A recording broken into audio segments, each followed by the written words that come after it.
Although Joe.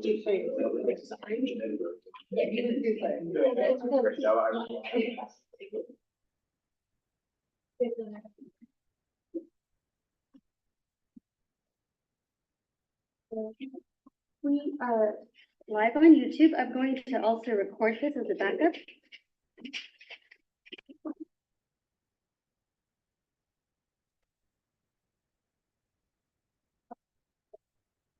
Okay, thank you, Shali.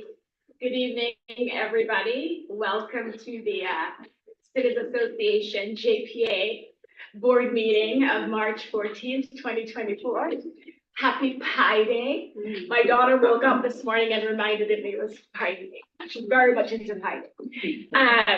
Thank you all so much for being here. Quick updates as I do the welcome. You all should have received an email with the bylaws attached, the draft bylaws.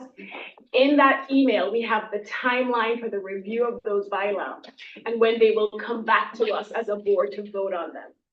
If you haven't received the draft bylaws, please let us know, because we really want to move the process forward.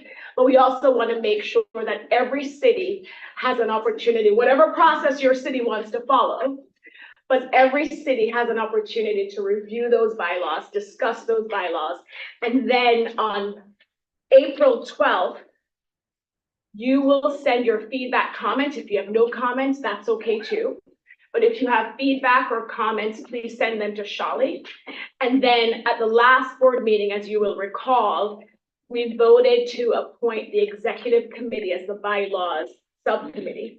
And so we will take your feedback after April 12th, review them, compile them, and then send them to you in advance of our next board meeting so you can digest them and manage them, however you do that in your individual cities. So come May, at our May board meeting, we are hoping to adopt our bylaws. But that's our goal, and I just want to make sure everybody's on the same page.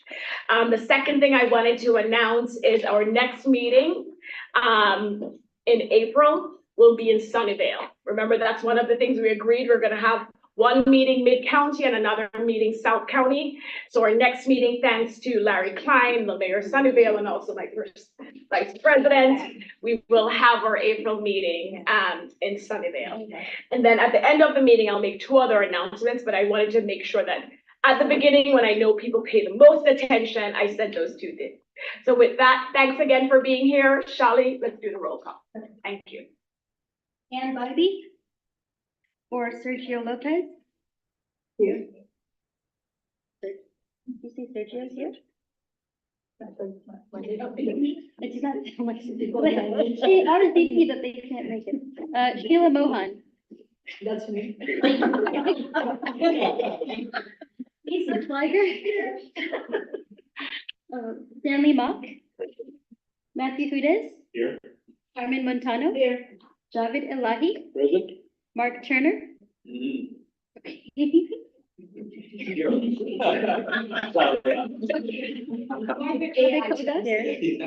Greer Stone. Here. Rosemary Kamei. Or Sergio Jimenez. Kathy Watanabe. Here. Tina Walia. Here. Larry Klein. Here. We have 12 in the quorum. Thank you, Shali, and thanks, everybody. Next, we will move to comments, public comments on non-agendized. Here's Rosemary. We do have San Jose in the house. Public comments on non-agendized items. Shali, do we have anybody online or in the room that would like to comment on non-agendized items? No one online. Anyone in the room? Okay, thank you. So let's move to the agenda. The first item is the consent agenda, and we have 3 items there. They were in the packet. For the financial report, I don't see Hong, who's our secretary treasurer, but I'll look to Shali to confirm that we have both financial reports. Yes, it actually gave to us one report covering a larger period. Thank you. So I'll open it up for questions or comments on these 3 consent agenda items, and if not, I will look for a motion to approve the consent agenda. I'm sorry.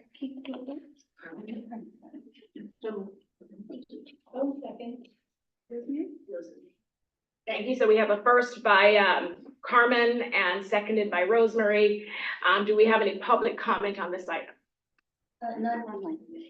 Thank you. So then we'll have a vote. Okay, I'm gonna call the roll by city. Motion to approve the consent agenda by Montano, seconded by Kamei. Cupertino? Aye. Los Altos? Here. Yes. Los Altos Hills? Los Gatos? Aye. Milpitas? Yes. Monte Sereno? Morgan Hill? Yes. Mountain View? Aye. Palo Alto? Yes. San Jose? Yes. Santa Clara? Yes. Saratoga? Aye. Sunnyvale? Aye. Thank you. Motion passes unanimously. Thank you, Shelley. We'll keep moving. Our next agenda item is agenda item number 2, which is taxation of possessory interest. And we are very fortunate and honored to have our assessor, Larry Stone, here in person with his team. I've known Larry for years. I was actually the attorney for the assessor's office when I worked for the county. And I saw Larry recently, and I don't know if I should be calling you Assessor Stone. I'm being so informal. Everybody nicely calls me Larry. I've heard other things. And, I was talking to Larry and, possessory interest came up and he said, I want to make sure that the cities in the county really understand as we all consider a move forward with parklets. And of course, I suggested Cities Association because it's a one-stop shop to reach all the cities. And so he was very excited and appreciative that we would have him here to talk about this topic that is so relevant to what a lot of our cities are trying to do, thinking about doing. And this is something that we all need to be aware of as we move forward with the process. I do have a shortened version of Larry's bio in the packet. We have a much longer version, thanks to Autumn on his team. So Larry, I am going to read your shortened bio. And then for your benefit, I will do a quick round the table for people to introduce themselves and the city they're from. And then I'll turn it over to you. Okay. So Larry, at over 29 years, Larry Stone is the longest serving elected assessor in Santa Clara County since the first assessor was elected in 1850. His 45 years of elected service, 16 years with the city of Sunnyvale, coupled with his time as county assessor, makes him the longest serving elected official in Santa Clara County.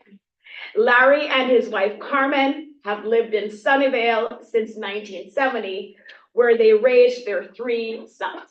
Thanks for being here, Larry. I'll turn it over to you. And I think the mic is on. If it's not, we can turn it off. It's on. Well, good evening. Larry, quick introductions. Oh, I'm sorry, yeah. So let's hear, so Autumn. Good evening. My name is Autumn Young and I'm the Deputy Assessor for the County of Santa Clara. Shelley Cirque, Executive Director, Cities Association. Margaret Abikoga, Councilmember Mountain View. Congratulations. Thank you. Javier Delay, City Council, Monte Sereno. Mayor Carmen Montano, City of Milpitas.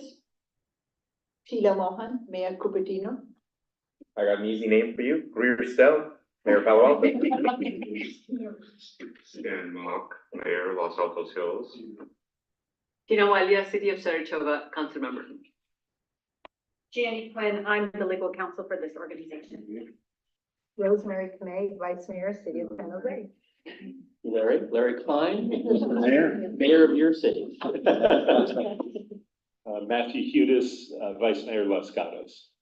Kathy Watanabe, City of Santa Clara, Council Member. Mark Turner, Mayor of Morgan Hill. Gabriel Lund, City Manager, Los Altos. All right. Well, about 35 years ago, I was a member of this group. So I remember it well. Well, I want to start by saying that what we know in the assessor's office is many cities have made or plan to make parklets.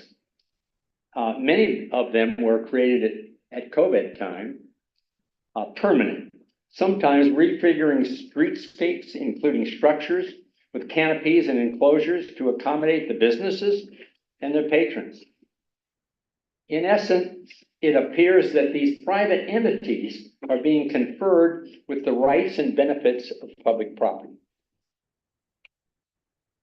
At this time, the California Revenue and Taxation Code comes into play. It obligates me as the assessor to review the rights and benefits granted and to decide whether they create a taxable possessory interest.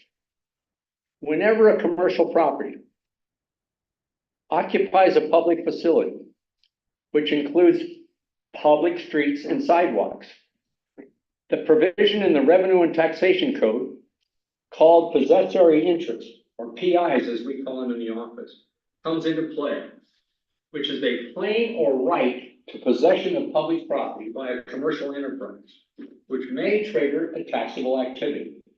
Examples include the San Jose Sharks, who occupy the S&P Center in San Jose, the 49ers, who lease the Levi's Stadium in the city of Santa Clara. The information, and to a lesser extent, Starbucks, for example, and other vendors at the airport, in all such cases, the assessor renders a possessory assessment. So, the information shared tonight is to provide general summary of the assessment of parklets. It is not intended to be a legal interpretation or official guidelines, but is instead a presentation of summary information. So now, Chief Appraiser John Recchio will explain the tests that establish a possessory interest, the documentation required to calculate it, an assessment, public reporting requirements, timing of assessments, and the low value ordinance that exists in Santa Clara County. John will explain these things. If you have any questions of John or me, and I'll conclude at the end. Thank you very much. Thank you, Larry. As Larry mentioned, my name is John Recchio. I'm the Chief Appraiser for Santa Clara County Assessor's Office. I'm going to go over some parklet information for you. And again, as Larry mentioned, most of this came up because of the use of the public space during COVID to keep a lot of companies up and running. So what is a parklet? These are some of the items we're going to go over. What is a possessory interest? What are considerations for valuation? And that's going to include who built the parklet. Sometimes city builds them. Sometimes the entity that takes the lease builds them. Who's liable for property taxes? And what about business personal property? How will that change if it does at all? Next slide. So what is a parklet? As common usage is mentioning, parklets are a restaurant using space in the public street. They're taking over some parking spaces, they convert it to seating area, and there's various iterations of this in different cities. So basically, it's a parklet is seating area constructed in one or more public on-street parking spaces. Each one of your jurisdictions is doing this differently. And what we hope to do tonight is give you all some guidance on how our office will be viewing them so that you can make informed decisions on how you want to structure your parklet program. One thing to keep in mind is everyone assumes a parklet is something for a restaurant to use for seating for their restaurant. And that's true in the vast majority of cases, but it is just private use of the public space. So if you have a clothing store that wants to use a parklet to have extra space to display things, that also would be looked at as a possible possessory interest. So it's not just seating areas, it's the private use of that public space. Next slide. So what is a possessory interest, or PI? Again, it's that private use of public space.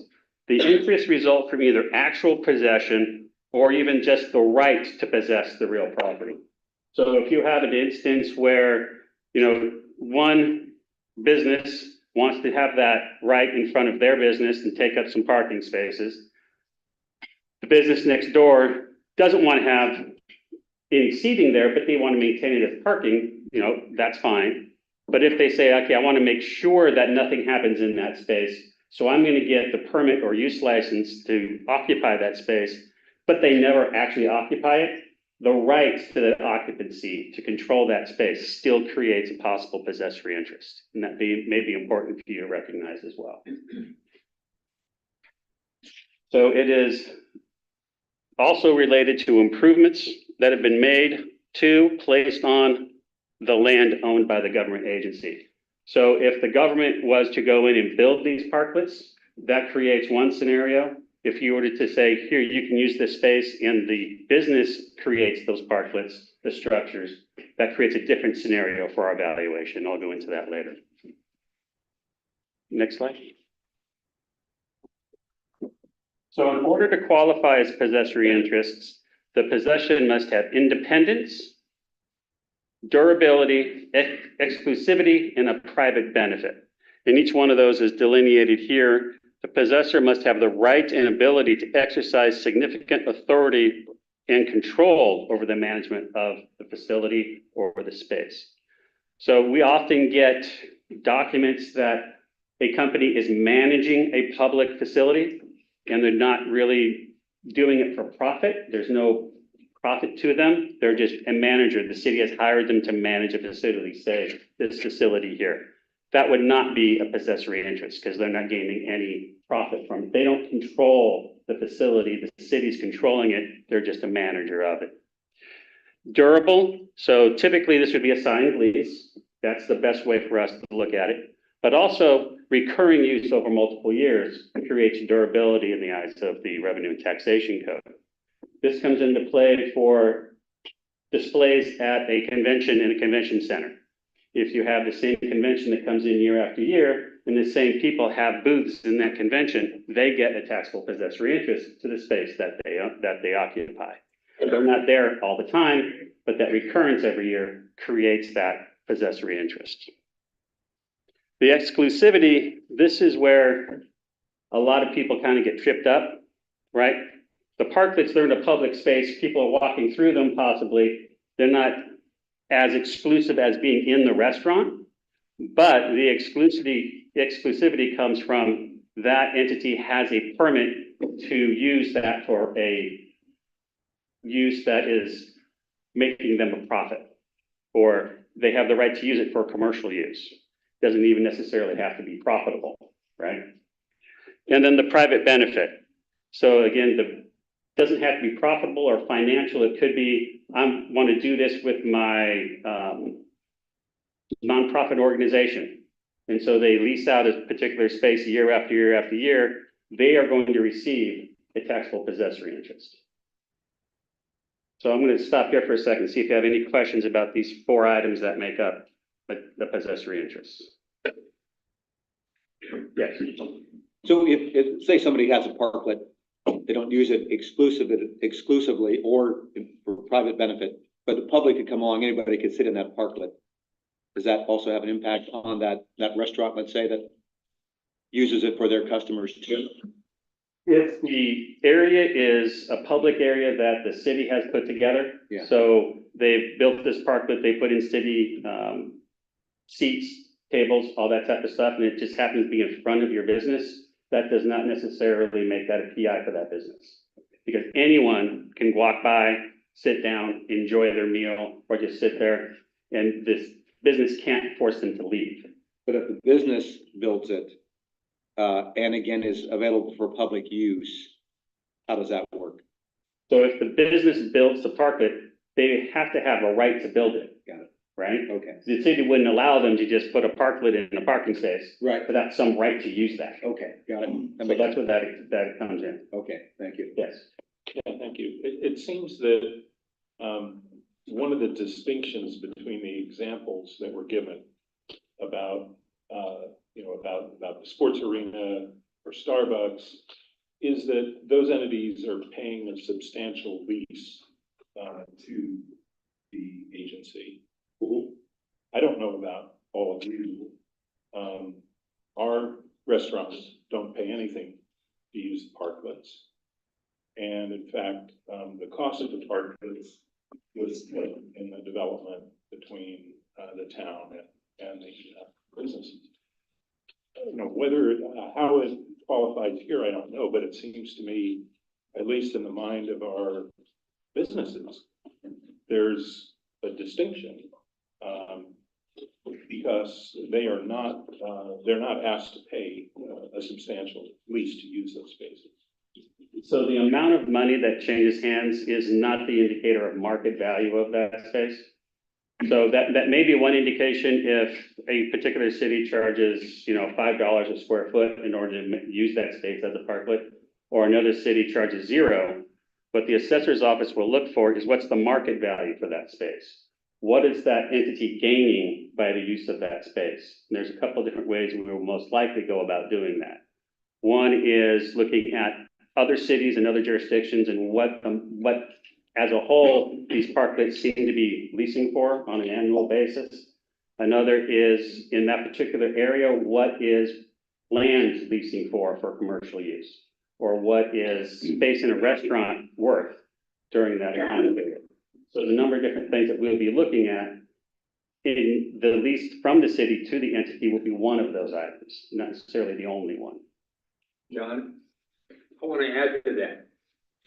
If my city is giving away space that has value and not receiving at least enough to pay the PI, I'm concerned about that. The restaurant around the corner that doesn't have that ability would look at that and say, the city's helping my competition. That's the kind of thing. So you want to make sure that as a mayor and a council member, that you want to make sure that your city is getting value for what they are providing. And in this case, they're providing space of public property. Thank you. I would also just add that in Los Gatos, we've created so many parklets that it's not the case that any of the downtown restaurants don't have access to any of the parklets. So a little bit different, and also I think a little bit different than the way we created them. We were very aggressive at making available space, and it was not seen as a way of helping the business as much as a way of helping the community and helping our town to survive. And the other distinction I want to make here, just so everyone's clear on the subject, is if a business decides to create space in their own parking lot that the city decides to allow, that has nothing to do with a possessory interest. That is on their own private property and will not be taxed separately from our office. So that's another distinction to keep in mind as well. So if the city is getting paid from the business to use their property, who gets taxed from this county, the city or the business? So it depends on who's using the property and who has the right to use that property. So typically from what I've been hearing is the restaurant in most cases is entering into some type of agreement with the city to use the parklet for dining. In that particular case, the restaurant would receive the taxable possessory interest. I've seen other cases and talked with other jurisdictions where the building owners are obtaining that right, so that whomever is in there has the right to use that parklet. In those cases, the building owner will receive the possessory interest because they're the ones with the right to use it. And then they would sublease it out to whatever entity wanted to use the space.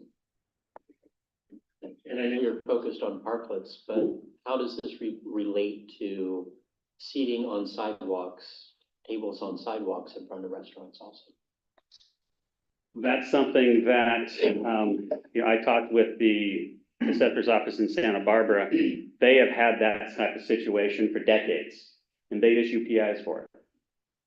It is, if they have the legal right to place tables in front of their restaurant for that restaurant's use, technically that could create a taxable possessory interest.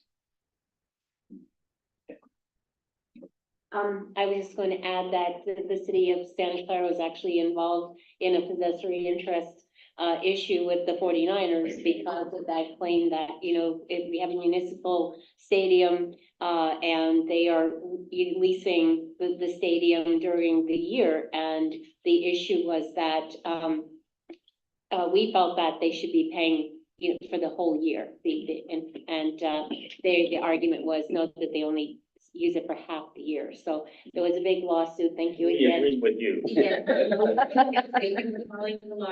But ultimately, Deep Pockets won, and there you go. So I gotta, if you could clarify exclusivity, and then I have a question on the durability. We, as a city, often let private uses construct, place, or erect things in our right of way. So I'm not sure why it would matter if the government built it or the private company built it. It goes into how the construction is assessed. So if the government builds it, it is part of the possessory interest, and we would assess it that way. If it's the private entity that built it, it will be reported on that private entity's business reporting and would be assessed accordingly there. Okay, thanks. And then the durability, the 2 or more years. So obviously I don't know what other cities are doing, but we don't confer any rights. We can say that it can be canceled at any time. It certainly has to be reviewed within 1 year.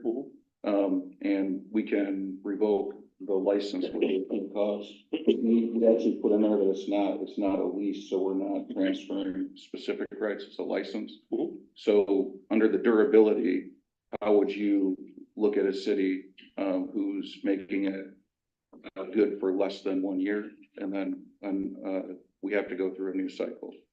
So I think my next slide actually touched a part of that. And John, Yeah. just because, we do have other items on the agenda, and you have until 8 o'clock. You, Larry, and team have until 8. So I just want to make sure you're managing the time. There's a reason we brought this item to the meeting. We have lots of questions. Definitely. Do you have another Okay, I'll question? give Tina the last question before you A move on. very quick clarification. So if the city is building it and not saying you, the restaurant, can use this, anybody can use this, is that still possessory interest for where the? It may not be, and that's something we would have to take a look at.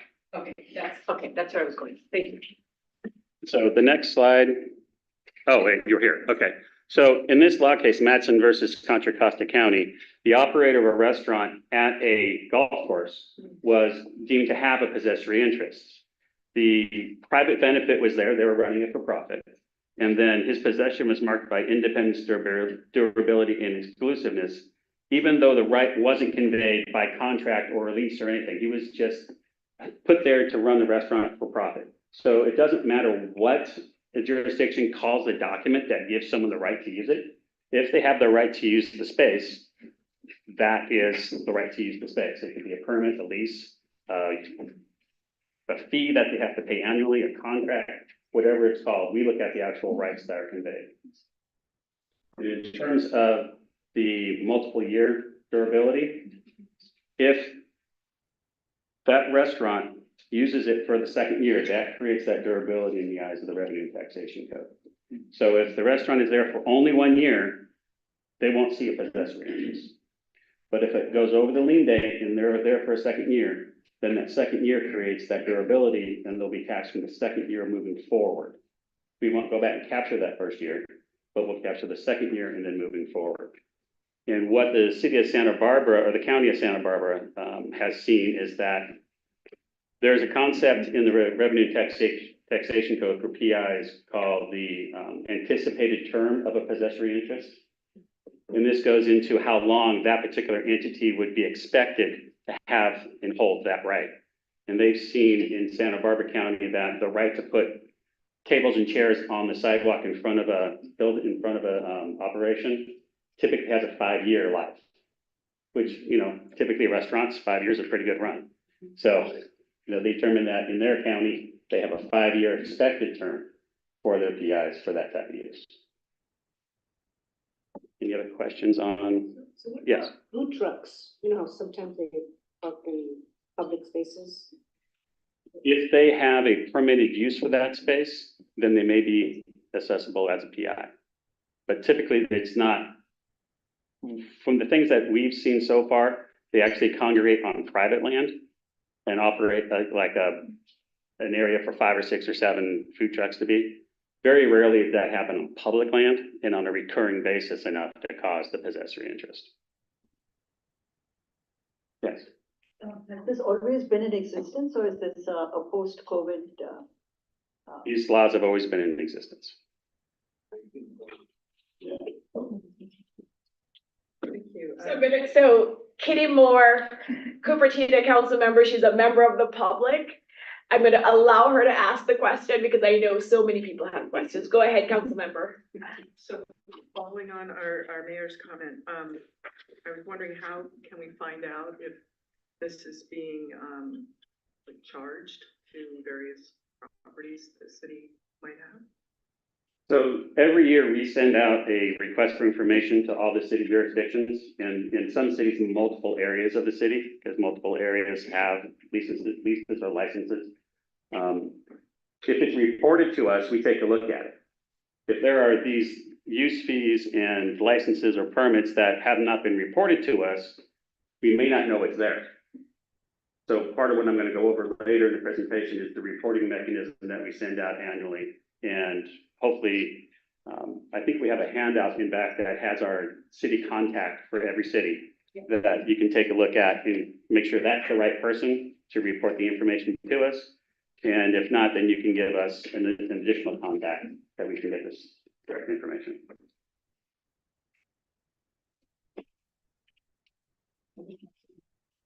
Okay, next.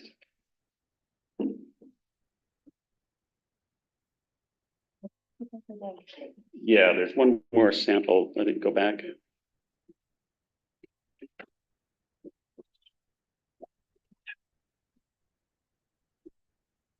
Oh, well, I'll just go over this one. Actually, this is the one we already did that one, so go forward. One more.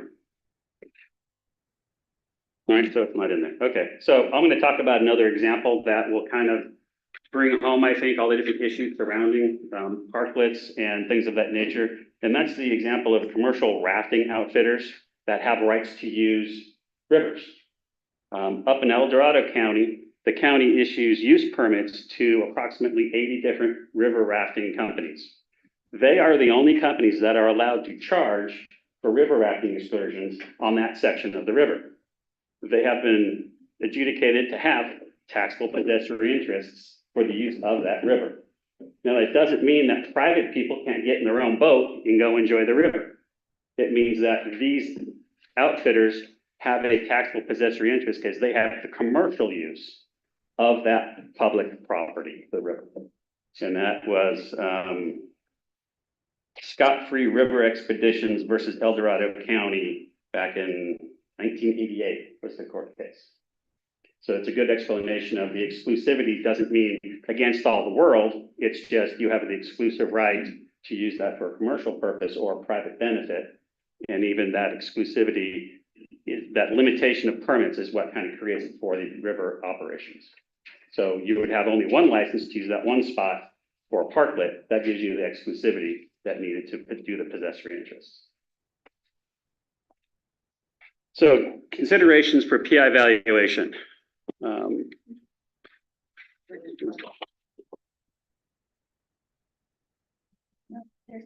Okay, just got kind of mixed up. All right. So there's the example of the possessory interest for private benefit. And again, private benefit doesn't mean that you have to make profit. It means that you have the use of the property for whatever you want to do for it. Okay, go ahead. Considerations for PI valuation. So this is probably a lot of what many of you came here to see is how will it be valued? What is the permitted use of that property? The term of possession, what is the economic rent or estimated value of the land and or the improvements? These are all things that our office will undertake to do. So each situation will be reviewed for its unique conditions, and then our office will make a determination based on what is in existence for that particular use at that time. What we'll be looking for is some indication of what market value would be. So what is the cost of the improvements is a strong indicator of part of the market value for that. And then we're looking at an income approach for fees, for rents, for the contract to operate in there. I've heard that some jurisdictions aren't charging anything for the use of the facility. The fact that the entity helped build it means they're using it.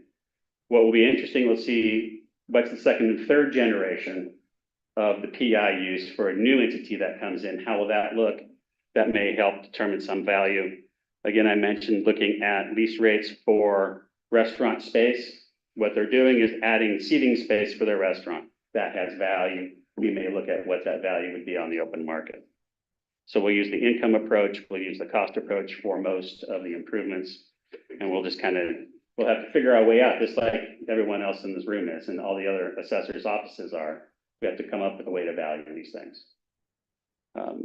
The other question that came up in a previous discussion was, when will the person know if they have a possessory interest that has been taxed?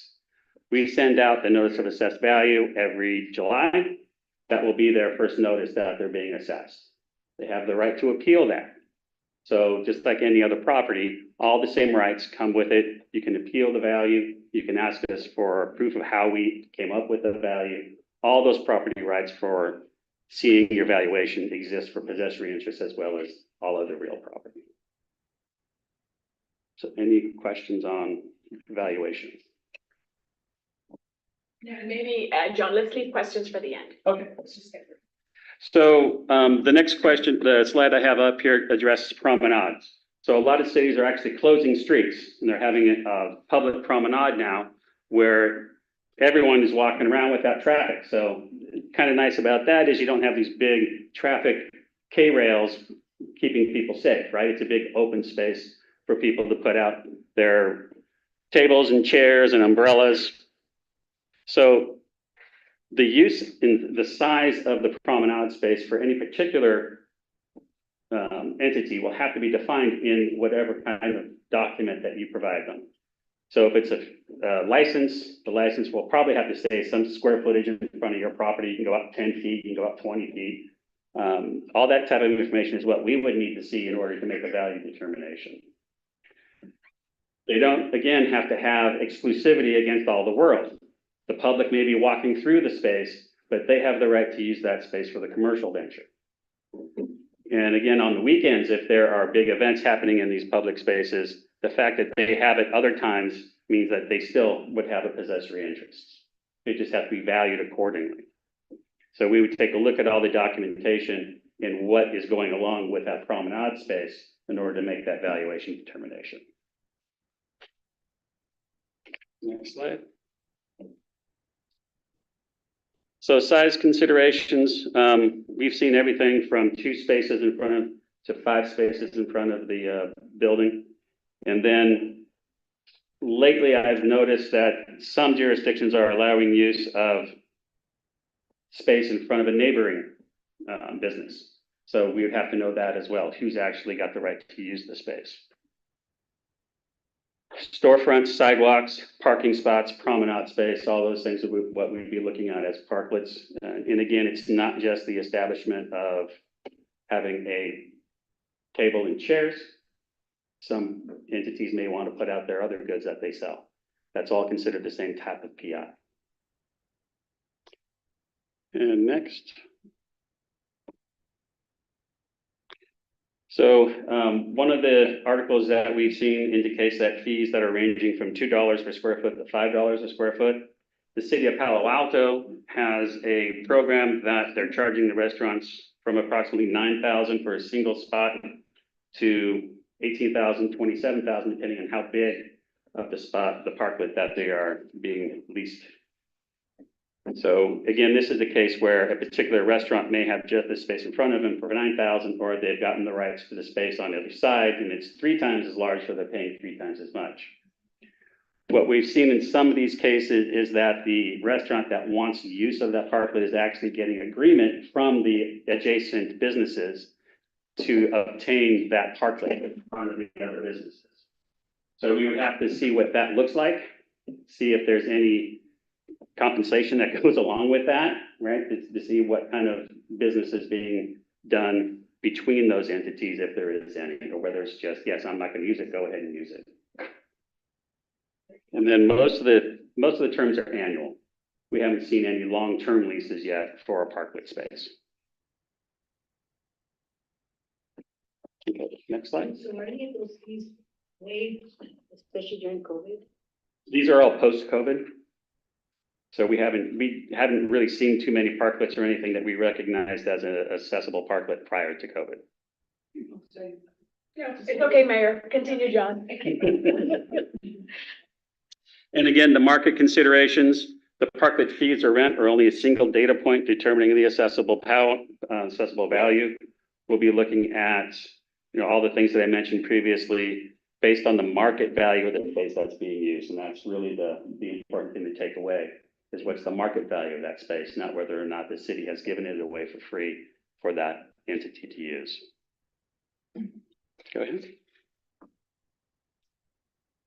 So we do have a low value ordinance in the county of Santa Clara. And what that means is particularly for possessory interests, anything that is assessed at $10,000 or less, we do not actually put it on the assessment roll. It does not get a tax bill and no notification of value will go out. They are below the $10,000 limit.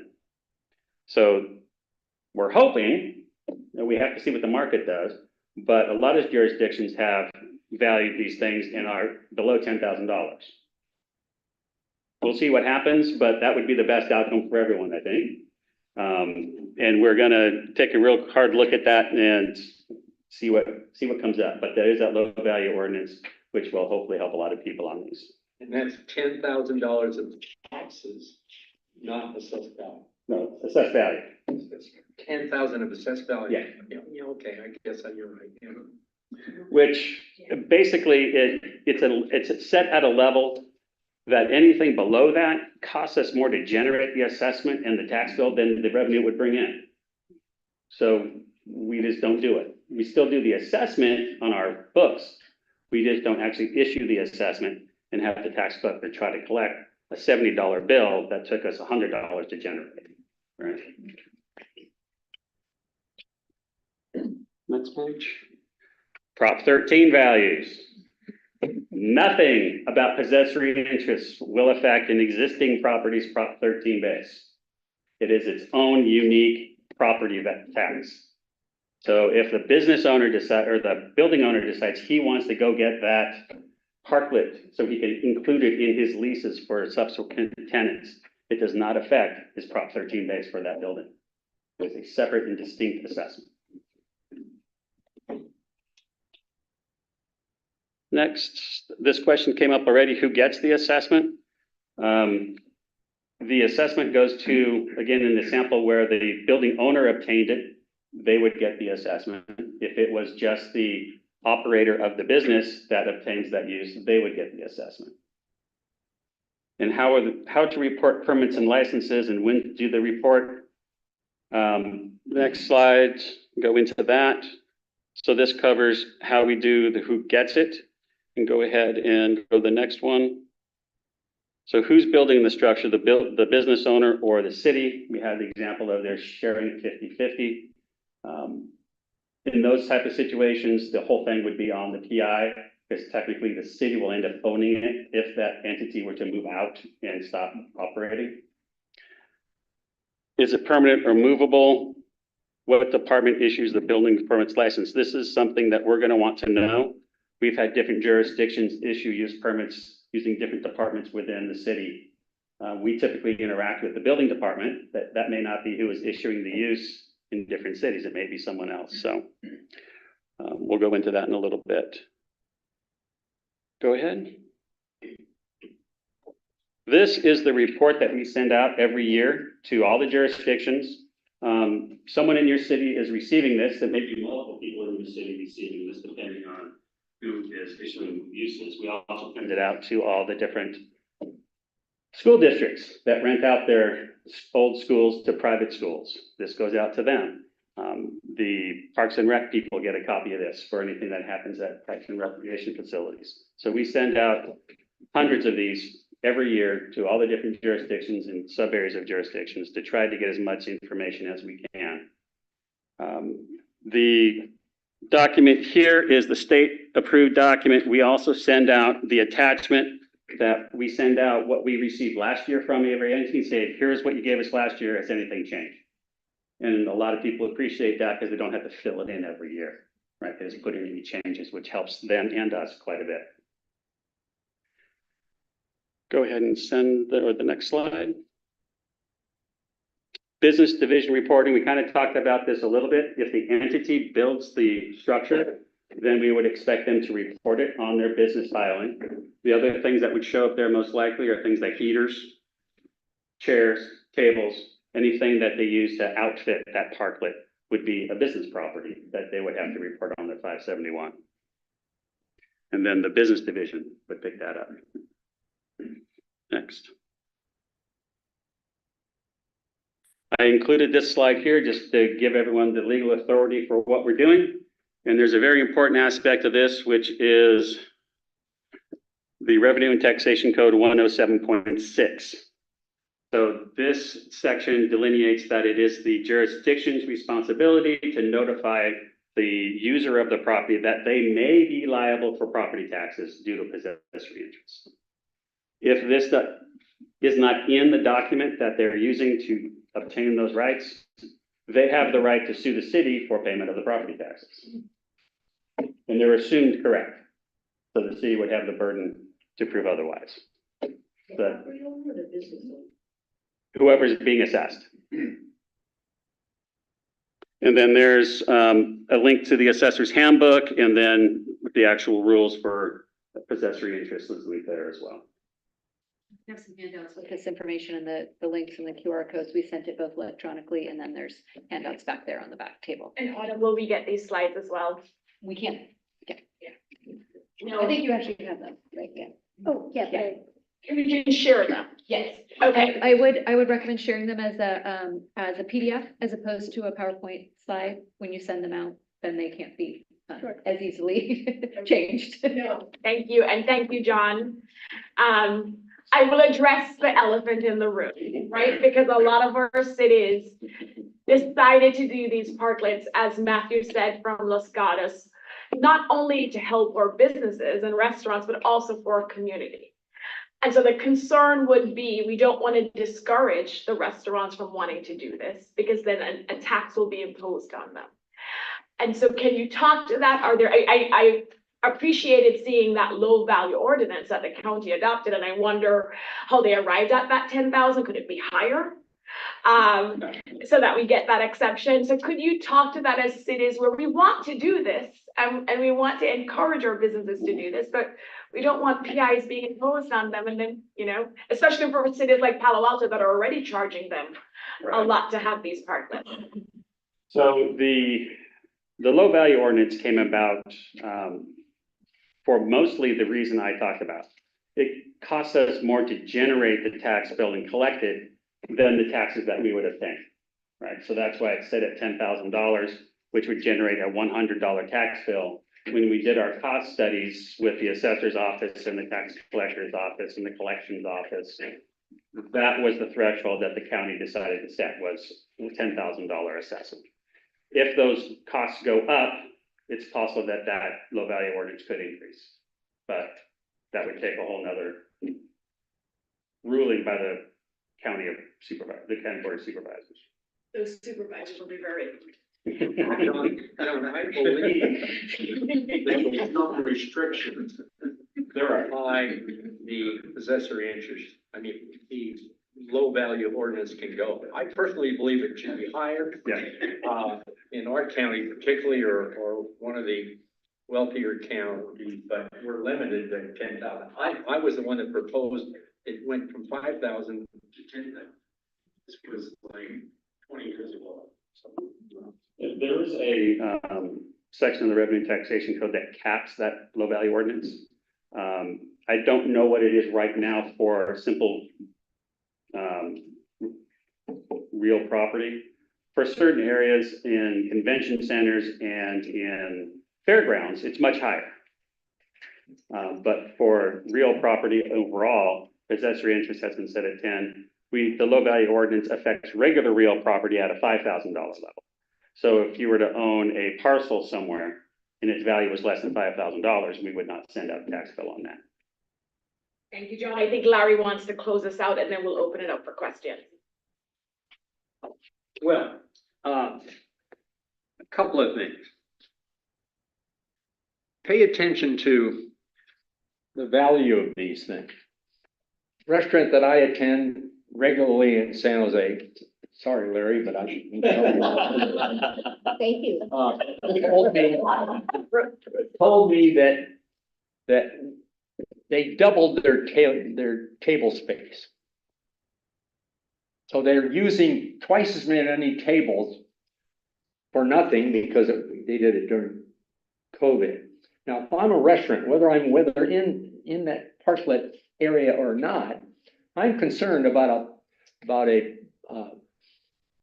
competition is be able to double their table space without charging. The other thing I think is terribly important, that you have some kind of license or something just for a liability standpoint between the user and the city. So the reason I called all of you together at one time, not here, but I notified all cities, because I hope that there's some kind of consistency around what you do. Because oftentimes the assessor, and I'm very aware of this, that somebody says, why does Alameda County do it this way and Santa Clara County does it?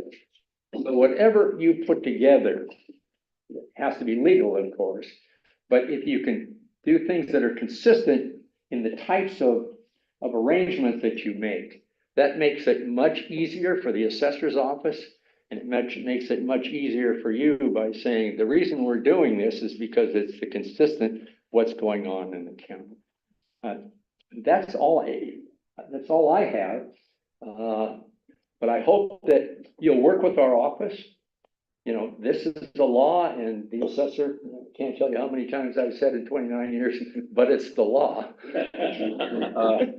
And sometimes I don't always agree with the law, but it is. So that's what's important, is that we communicate together, that we work consistently together, that what you do and what is done, I think, because we don't look ahead and say, if and this happens, this what we will do. We're very careful about that. The assessor always looks at what exists or backwards, doesn't make projections about what's going forward, because sometimes those projections don't work the way the people, and it's not that they're trying to not tell us the truth, but sometimes you do things when you're in development or anything like that turn out differently, and you have to make changes in the beginning during the process. So, thank you. Thank you, Larry. We have a few minutes for questions, so please, but 5 to 7 more minutes of questions. Sure. Anybody? John? How much have you raised through these assessments over the last couple of years or 5 years? For apartments? Yeah. None. Zero. I mean, it was there for a humanitarian purpose during COVID. Right. And who thought that some of these things would become, I love them. I love parklets. We did not know that it'd become as popular as they were. And so I looked at it and said, you know, these are possessory interests. And so that's when I brought it up, but I wanted to make sure that everybody was on the same footing in the beginning, and that we weren't looking at different things that we were having to assess differently. Just as a follow-up, is there any thought about how much this will contribute to county revenues going forward? Again, the assessor does not project. Or very dangerous for me to do that. And it's also not a consideration in any of the work we do. Right, no, I understand that. But you say the reports have gone out? Our requests for information, have gone out already. Yeah, I know. Yeah, and we're in the process of receiving them back. But we can send more. I mean, if we haven't sent them to the correct people, just let us know. My business card is back there as well. So just let me know. And just so you know, Gabe England, who is Los Altos' city manager, he's also the liaison to the city managers group where they also meet. And so I assume he'll take this back as well to share with them. Joint Venture Silicon Valley is also met with us because they're interested. I know the manufacturing or the leadership group now. See how old I am. The leadership group has some interest in this in terms of so we want to bring them in as well, so everybody understands what the law is and what we're trying to do and what we're trying to avoid. So Stan and then Larry. Hello. Hi, Stan. We have very few of these, but I was thinking on behalf of some of the other cities, who may have parklets.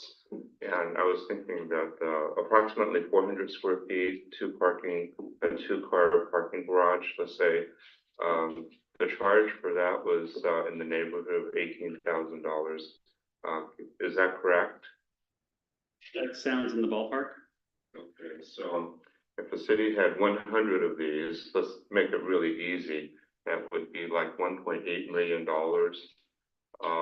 for the entire, I guess, assessment. Is that correct? Well, if each one of them was identical and that's the value we placed on them, yeah, it's simple mathematics, 100 times the 18,000, sure. Okay, so I guess that's better than nothing. That's a lot. And the only reason I raise that is that maybe there could be some discounts or some exemptions for some of these cities, because the wages have been increasing quite dramatically for some of these restaurants, and the cost for operations are just exorbitant at this point in time. I mean, the last time I went out to lunch, it was like $50, and that used to be what it was for a family of four for dinner. So I think that maybe there could be some consideration, just a comment, that's all. Unfortunately, the assessor cannot make any reductions that are inconsistent with the revenue and taxation code. Good legal advice. Very And I know that you're not looking at like equality between different counties. But I know, so we have several cities with pedestrian zones. Do we know what Redwood City does for its pedestrian zone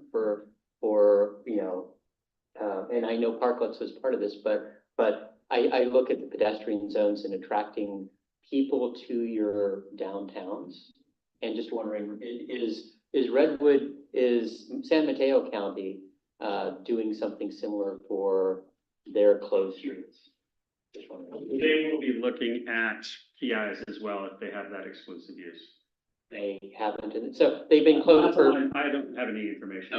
It's just they've been closed for years, and I'm just wondering, is it trying to get some idea of the effects on their businesses, or is it something that they're not taking advantage of, or not doing legally right now that they should be? Well, one thing that I was recently at a chiefs conference for assessors chiefs, and this is when Santa Barbara raised the fact that they had these things for 20 plus years. When you think about the assessment and how much extra property tax it is, if we have a $20,000 assessment for a possessory interest, you're looking at a $200 tax bill. So it's not a huge extra burden. It's 1% of the assessed value roughly. So keep that in consideration as well. Thank you. Well, we have to do the value, even though we know it's gonna fall below the $10,000, we still have to assess it. And we have thousands of those on our workload that we have to assess every year that don't get taxed. So curious, Marvin, and then Rosie. So I'm curious, so the restaurant industry, are they aware of this? Yes.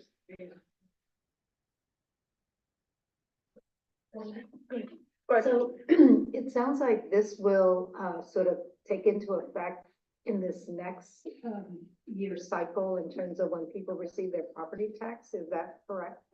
And we'll be looking at the durability aspect of it. So if they were to receive the rights to use it in 2023, they would have to be there again in 2024 for us to make that first assessment.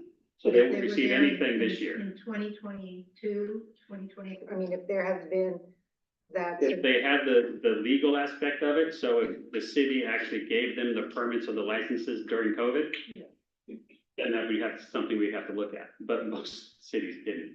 It was just, hey, we have these parklets, come use them. Oh, So I see. So it sounds like this potential year could be the first, and maybe next year it would be then. that's what we're assuming. Okay. And then, normally when you receive your property tax, how you have all those line items. So would it be to the property owner or to the business owner? So it would be whomever has the right to use it. So in the case where the property owner has obtained the right to that parklet, so he could lease it to all subsequent tenants, we would give it to the building owner. If it's the actual tenant that obtained that right, we would give it to the tenant. Okay, so those who have leases then and have the right to use the parklet, then you'd send them directly and assess.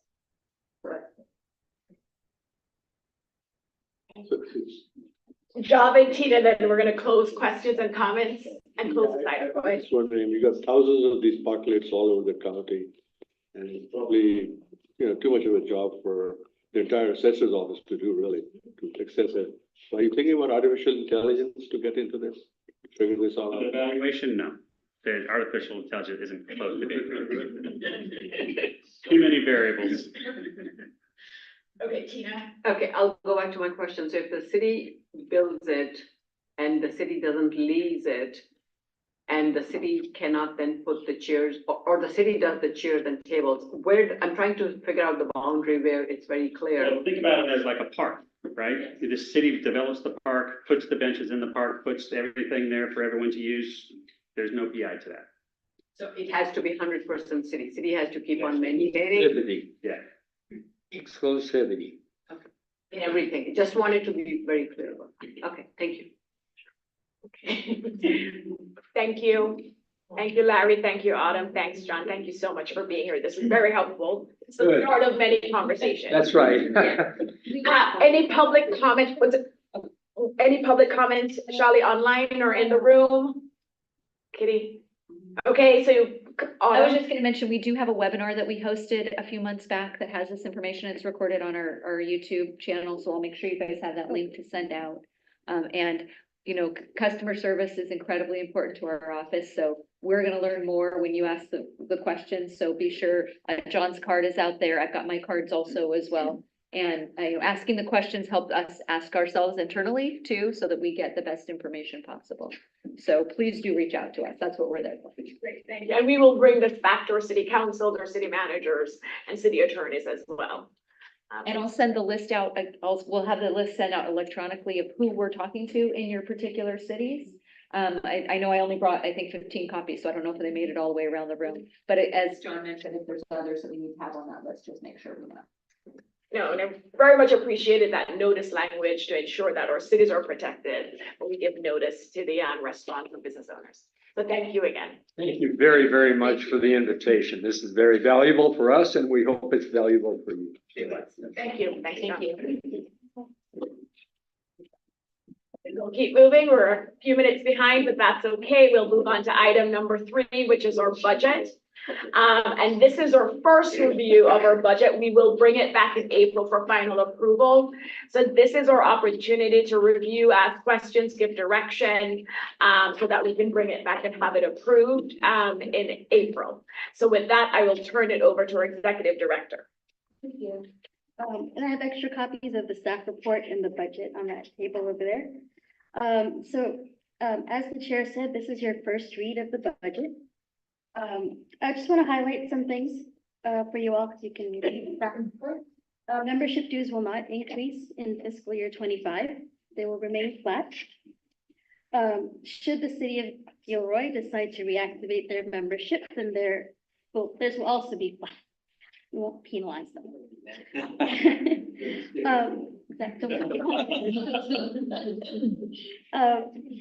We also had a fairly large grant over the last 2 years for our planning collaborative. Those funds have not been released yet, so it's not reflected here in this budget, so you won't see it there. In the staff report, there's the calculations for how I calculated, professional services. The allocation for the CPA is, I used the not to exceed amount that the board approved in February. And let's see.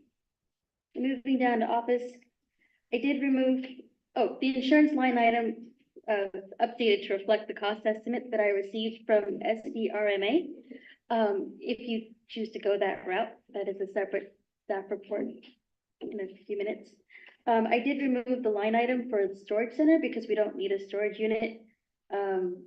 We don't have employees, so we don't really need to pay Gusto because they're a payroll service. They just have, it is very convenient to be able to pay contractors directly through Gusto, but I think I can do that through our bank. Or I can write you an old-fashioned check. I removed the line item for the Santa Clara, Santa Cruz County's Airport / Community Roundtable. As you all know, that forum has been terminated for a while, so that's no longer on our budget. I did add two things. I added a line item for miscellaneous expenses because we didn't have one before, and I wasn't really sure where to put general office supplies, stamps, you know, that kind of stuff, just random stuff. I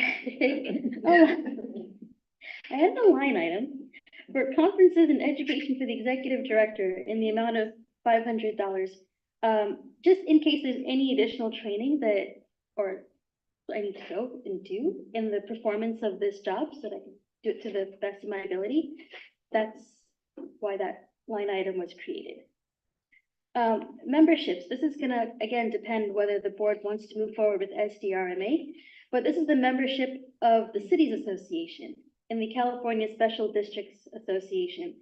That is a requirement for obtaining insurance with SDRMA. I think I've mentioned before, that our membership event and our holiday party are break-even events, so they're not revenue generators for us. Okay. Oh, so that's about it. I can confirm that we will have enough money to operate for another year if we keep dues flat. And I didn't put it in the staff report, but the carryover to fiscal year 26 would be $48,928. And the board can determine at a later date how they want to handle that carryover. So, if there's any questions, I'm happy to take questions. And Charlie, you shared this with the city managers group last meeting, yeah. This exact budget. Questions, comments on the budget? I have a question on the insurance. So this insurance package, 6,000 is, what's that covered? Where's that policy covered? So, Chair, I'm gonna go over that when we do the insurance part of it. So Carmen, later on the agenda, we have an insurance item. What Shawley did here was she included an estimate of the recommended insurance provider. That's what's here, the 6,000, but she will go into more detail about the policy coverage, what it includes. That, are you doing like a compare? Are you getting the most bang for your buck? I guess that's what I'm asking. And it will be our decision. So when she goes through it, we get to decide. And there's a staff report for that as well. In case. Any question? Is this up online for the audience to see? The packet is online. So the packet is online. She's not sharing any slides. When, for example, when the assessor's office had slides, they could see that. But she's not sharing any slides, but they have the packet. Margaret? Thank you. We had talked about updating our website at some point, and I don't know if we have bandwidth to do that this coming year, but if we do, I would like to definitely have that on. Right now, the most that I could do with my skills is go into the website and update all the content. But if you wanted to change those graphics, you know, all that other kind of stuff, we will hopefully hire our clerk / IT person. And that might be something they can do, but if what we want them to do, since we're at JPA now, and we want maybe rebrand, I don't know, if we want to do something more extensive, then the board can discuss that. Because like I said, we do have almost $49,000 that would roll over into the next fiscal year. And for purposes of approving the budget, we may not be able to get a quote for that type of extensive revamp of our website versus if our in-house IT clerk does it. And so I think, Margaret, we should vote on that as a board and maybe give direction to get a quote on someone to provide, because I agree. We need to make it more user-friendly and many other things. But I wouldn't want us to hold up, because we will have the money. Let's say 3 months from now, we decide to move forward, then we could just add it to the budget. But I do like that suggestion, so maybe as a separate motion, we give direction to, if there's support, to explore this. We have the budget. The draft, so we're not approving it. Right, we're approving it next month. So this is the first review and then we approve it next month. So I could make a motion that we explore, adding the, redo of the website to the, as a line item in the budget. There's a motion to direct staff to explore that and bring it back as part of the budget package. I'll second that.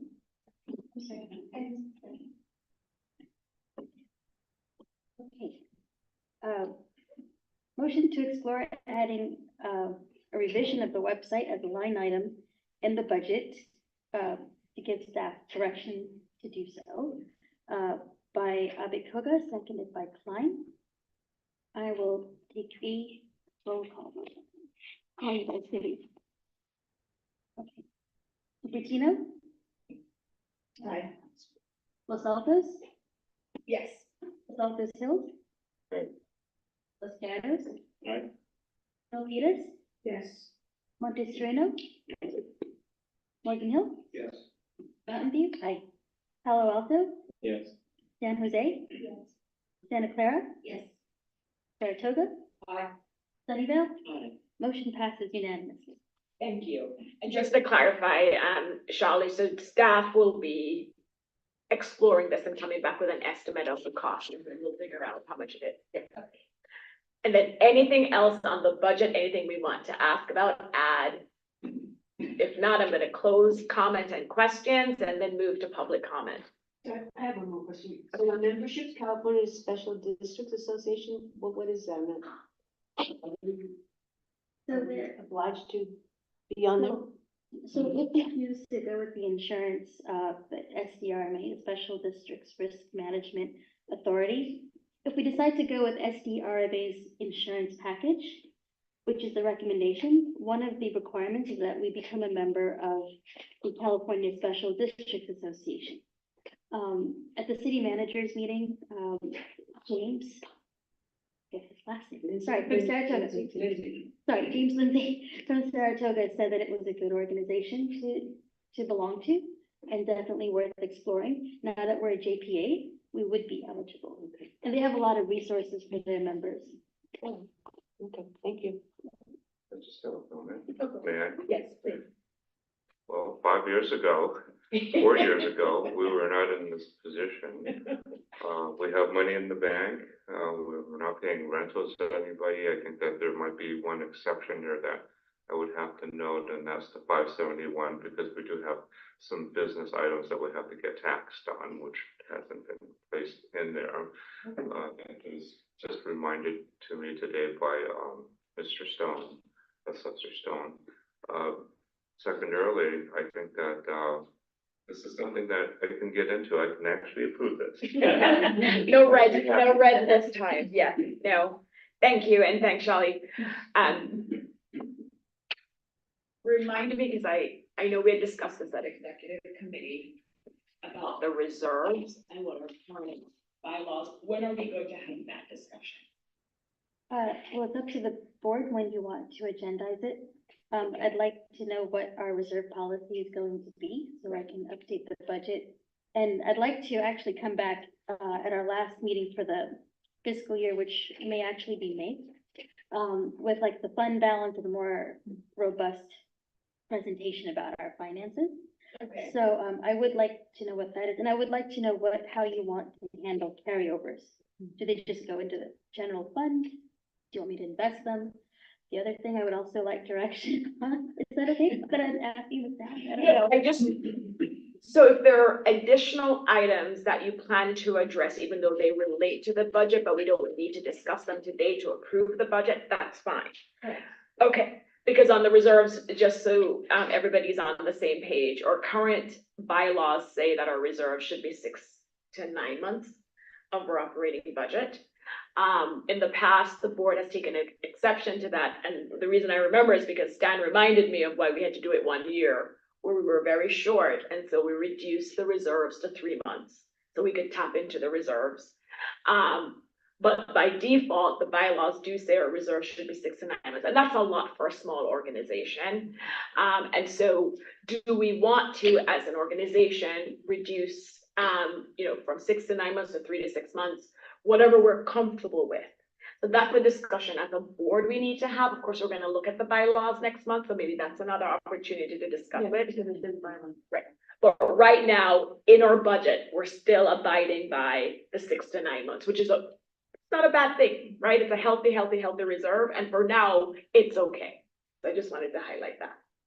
Makes you feel better, Stan? It would make me feel even better if we were making 5% interest on those reserves. We'll discuss that with the investment, as Charlie said. So with that, I'm gonna close the item, no public comment.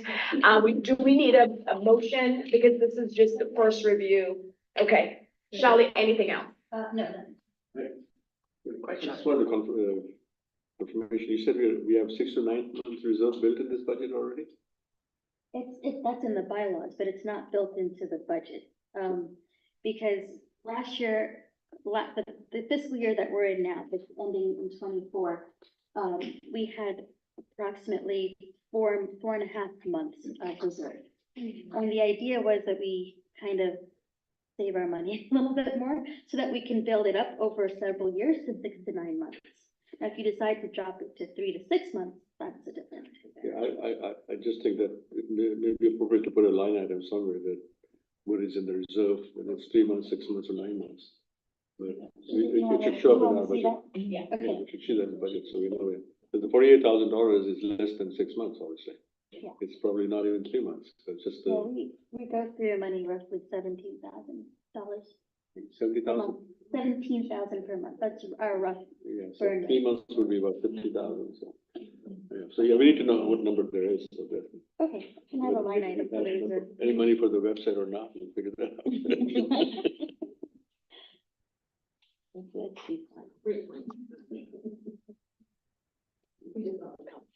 Did I do public comment? Yeah, I did. Johnny's keeping me honest. Yeah. No, I'm good. Thank you, though. I don't mind. All right, thank you, Charlie. Thanks for putting this together, and then you'll bring it back next month for final approval. Thank you. All right, we'll move on to the JPA update, and Johnny's gonna take lead on that. Sure, yeah, no member of the public. Charlie's really been taking the laboring oar. Everybody's got the bylaws, so we're waiting to get comments back.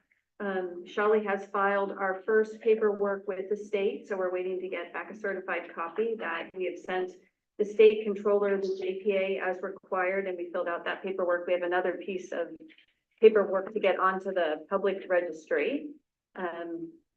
And Andrew is going to work on 2 things, a conflict of interest policy and also a code of conduct or a policy handbook that will address some of the concerns that the board expressed about the employee relationship. So even though we don't have employees having kind of a harassment policy. And then Nisa and Charlie have been working on the certified public. And on the CPA, we have the staff report in the packet. We're recommending awarding the contract to Moss Levy. They're currently the CPA for SVRIA. They came highly recommended. They were also the lowest of all the CPA firms. And I had a conversation with the partner there. Super friendly, laid back, someone I know we'd all enjoy working with. And so that's who we're recommending. It's also way under budget because initially we had approved up to 12,000 annually. It's actually for this firm, it's up to 12,000 for a 2-year fiscal year period because their rate is 5,700, which was the lowest of all the firms that submitted a quote.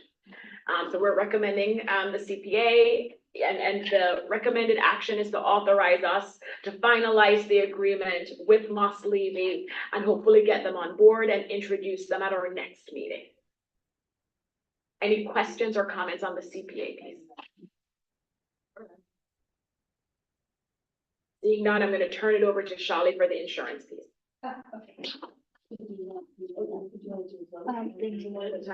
However you would prefer. Okay, then public comment on the CPA. That's what I like to do. Any public comment in the room or online?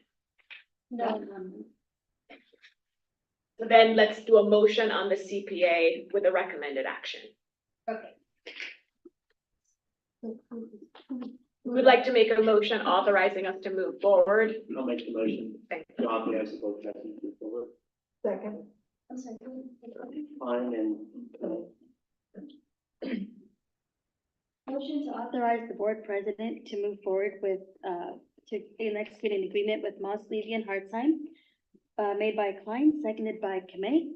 Now I'll take a roll call vote. Question. I just wanted to clarify the indemnification provision in this contract. You can shed some light on it. Are you an attorney, Jenny? Should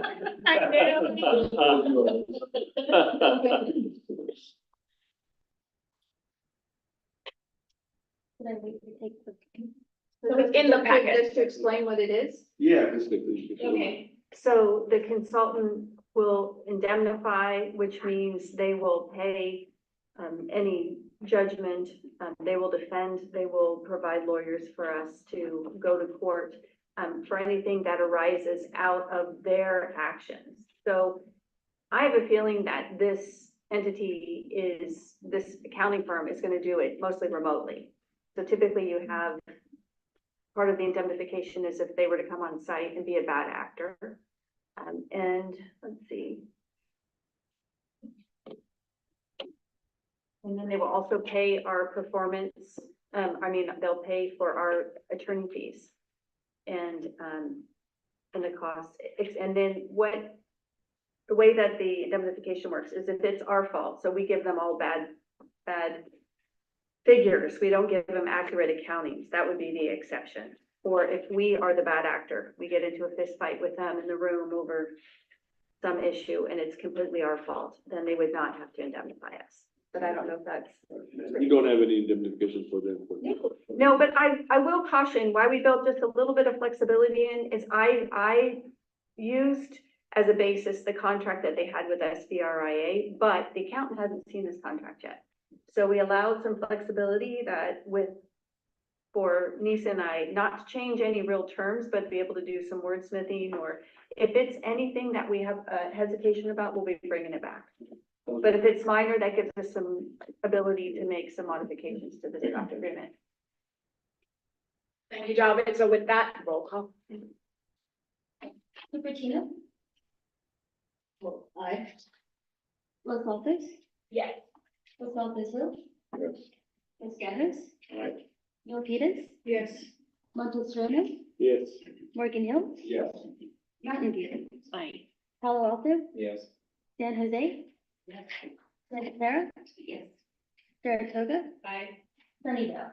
Aye. Motion passes unanimously. Thank you. Shali, thank you. Okay.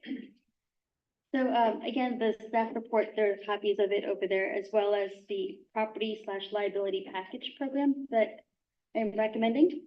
So, so tonight I am seeking, direction to initiate the process of obtaining a formal insurance quote from, SDRMA, which is the Special District Risk Management Authority. They are JPA that provides insurance coverage to, other public entities. And in order to qualify for insurance, with this group, we had to be a JPA. So, what I did was I contacted SDRMA, I contacted CIRA, which is California Intergovernmental Risk Authority, and I contacted 2 independent insurance brokers. SDRMA and CIRA were the 2 names that were recommended to me to go check out. So, just so you know how low risk we are, we do not own property, or do we have trees on the property that we don't own? We don't operate or own any. They did ask, do you have trees on your property? We don't have any property, but okay, the answer is no. We do not operate or own any vehicles, trailers, or contractor equipment. We do not have salaried staff. I made it very clear that all professional services are provided by independent contractors. And we do not offer any services the way fire districts do, right? As an example, we do not buy or sell any goods. And because we are a brand new JPA, we don't have any liabilities to report. So there is I think it's called a loss letter or a loss report about any claims that were, placed against this organization. The answer to that would be no, because we started February 1st and it's been fairly quiet for the past 6 weeks. Okey doke. All right. When I spoke to the independent insurance brokers, they said that at a minimum, we should have general liability, criminal acts liability, which is if any of us do something illegal, and errors and omissions for the board and the executive director. So when I contacted SDRMA, so I should say why I'm seeking direction for a formal quote. They won't give me a quote unless I went through a formal underwriting process. And I did not want to do that. I just kind of wanted to get some rough estimates. So I did fill out their application. It's obviously a non-binding estimate. And they came out at $3,473 to $4,173 per year. Like I said, it could be more or less than that, but they think that we're such low risk, we won't cost them that much. And then we'd also have to be a member of this CSCA, which is an additional $1,281. Now, also in your packet and also on the back is a pamphlet, says property/liability package program. And everything that this money that they're estimately quoting me, it covers everything that has the word liability. So I don't want to go read all the description in here, but it covers general liability, auto liability, which is us driving our own cars or renting a car if something happens, public officials' personal liability, employment practices liability, employee benefits liability, employee and public officials' dishonesty, that's what they call their crime coverage or criminal acts, and employee and public officials' errors and omissions. If you did want me to move forward with SDRMA as the insurance provider, I can find out whether our insurance coverage costs could be further reduced if we removed employee benefits liability. We don't have any employee benefits. And for an added cost, they can also provide auto physical damage, property coverage, boiler and machinery, cybersecurity, and any other ancillary coverages as necessary. They do require a 3-year commitment, which, as one of the insurance brokers told me, is actually not a bad thing because a lot of businesses are losing their insurance because of the risk in California. So at least we would be guaranteed to have insurance for 3 years. Because SDRMA is a JPA, our yearly costs could get reassessed. If we went with the insurance brokers who have a higher estimate, it would be a fixed cost, but like I said, we'd be paying more for less. And so one thing the board would need to consider is to make sure that we have the money allocated for 3 years, that we'll be able to pay for this insurance for the next 3 years. And just really quickly, I'll just go over CIRA. It's also a JPA, but they cover really high risk entities like fire districts and stuff. And the CIRA person told me that it would be overkill for our organization to use them as our insurance provider. And they would cost way too much, way too much. There's more detail in the staff report, but I did rule them out. And the private insurance brokers, when I told them that SDRMA is offering me this pretty low quote, and they said there's no way that they would be able to get down to that low a quote. It would be roughly around 10,000, maybe a little bit less. And the second insurance broker I spoke to, Mr. Mello, he said, if I were to get down to SDRMA's price, all I could offer you was general liability and maybe errors and omissions. I said, okay, thank you. But he also thought that before anything, he did say, I think you should get your insurance through SDRMA. So I was like, okay, very nice. Okay, so my conclusion is that, I would like to recommend that we pursue insurance coverage with SDRMA. Because we're such a very low risk entity, it doesn't make sense to pay a lot of money for insurance, you know? And so, and yes, Mayor Montano asked about the membership to the Special District Association. Like I have been told, they do have a lot of resources and, I guess other benefits for their members. So it would not be a loss to us to join them. Thank you. Sure. So the fiscal impact of this would be approximately 5,400 if you take the estimate plus the membership per year for 3 years minimally, and with the understanding that the amount will fluctuate slightly every year, because again, for JPA. And so your options tonight is to give me direction to pursue a formal quote with SDRMA, or direct me to investigate other insurance options.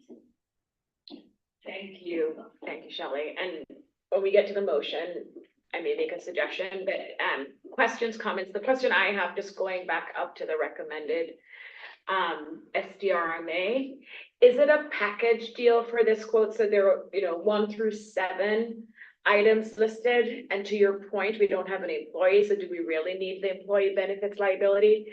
But if we were to take that out, would that reduce the cost, or is it a package deal that, these are the 7, it's up to you if you want all 7, but it's gonna be the same cost? So I'm going to follow up with them and I'll ask them. Because if you look in this pamphlet, they have a whole bunch of other things listed as well, that are an additional cost. So I will ask them if we can take out the employee benefit. Will that reduce or is it a package deal, to your point? And then on the added cost, those additional items that are not part of the basic coverage, I just want to make sure I heard you correctly. The 1 through 7 are included in the package, the general liability, criminal acts liability, and errors and omissions are the bare minimum for the size of our organization and who we are that they recommend, which are included in those 7. Yes. So the additional ones, no one is recommending based on the size of our organization and what we do to have those added. Right. Okay, thank you. Questions, comments from Sean?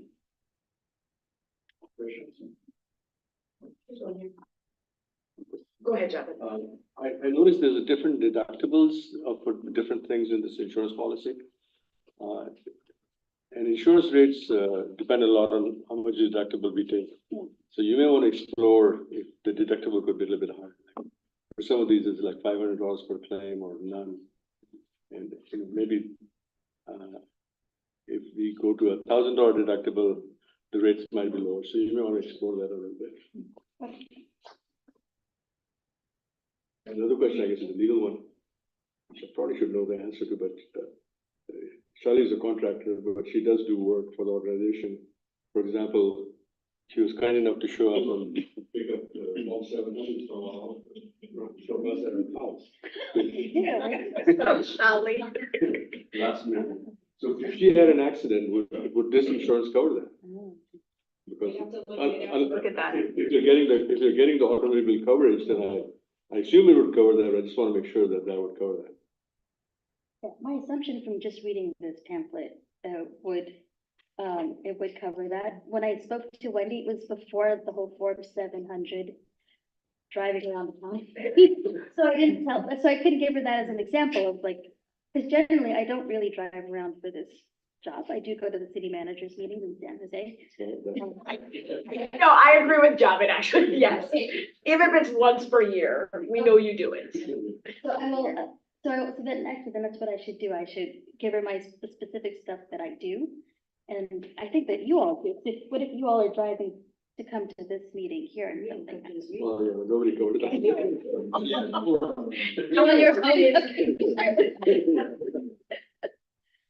I will ask about Covered. We'd have to look. Employees' cars are covered if you get the automobile. So contractor cars are covered also. Board members do? Well, they have the term members. And so, I'll have to ask her when they say the term members. She's not an employee, but she's doing work for us, so how does that work out? So she has good private insurance. That's the She's difference. an independent contractor, the same as an independent contractor. Their own personal coverage would, but we can ask what are the covered vehicles? What do you And does this independent contractor have adequate insurance? Because if you kill somebody, I hope you don't.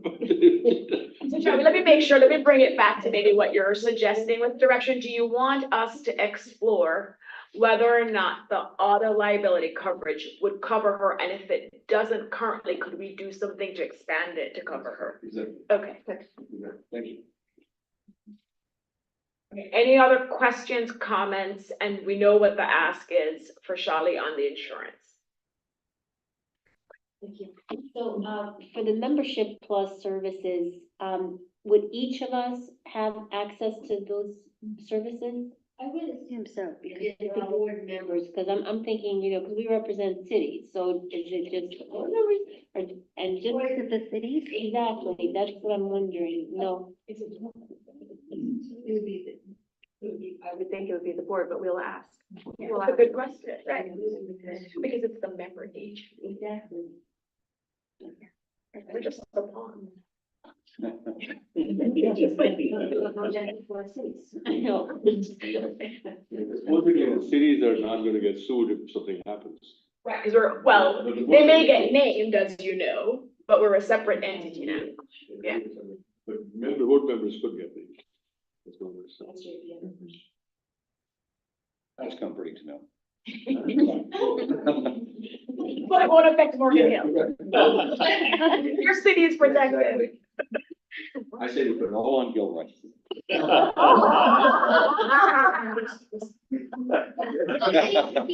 membership rate flat, there you go. So Sheila,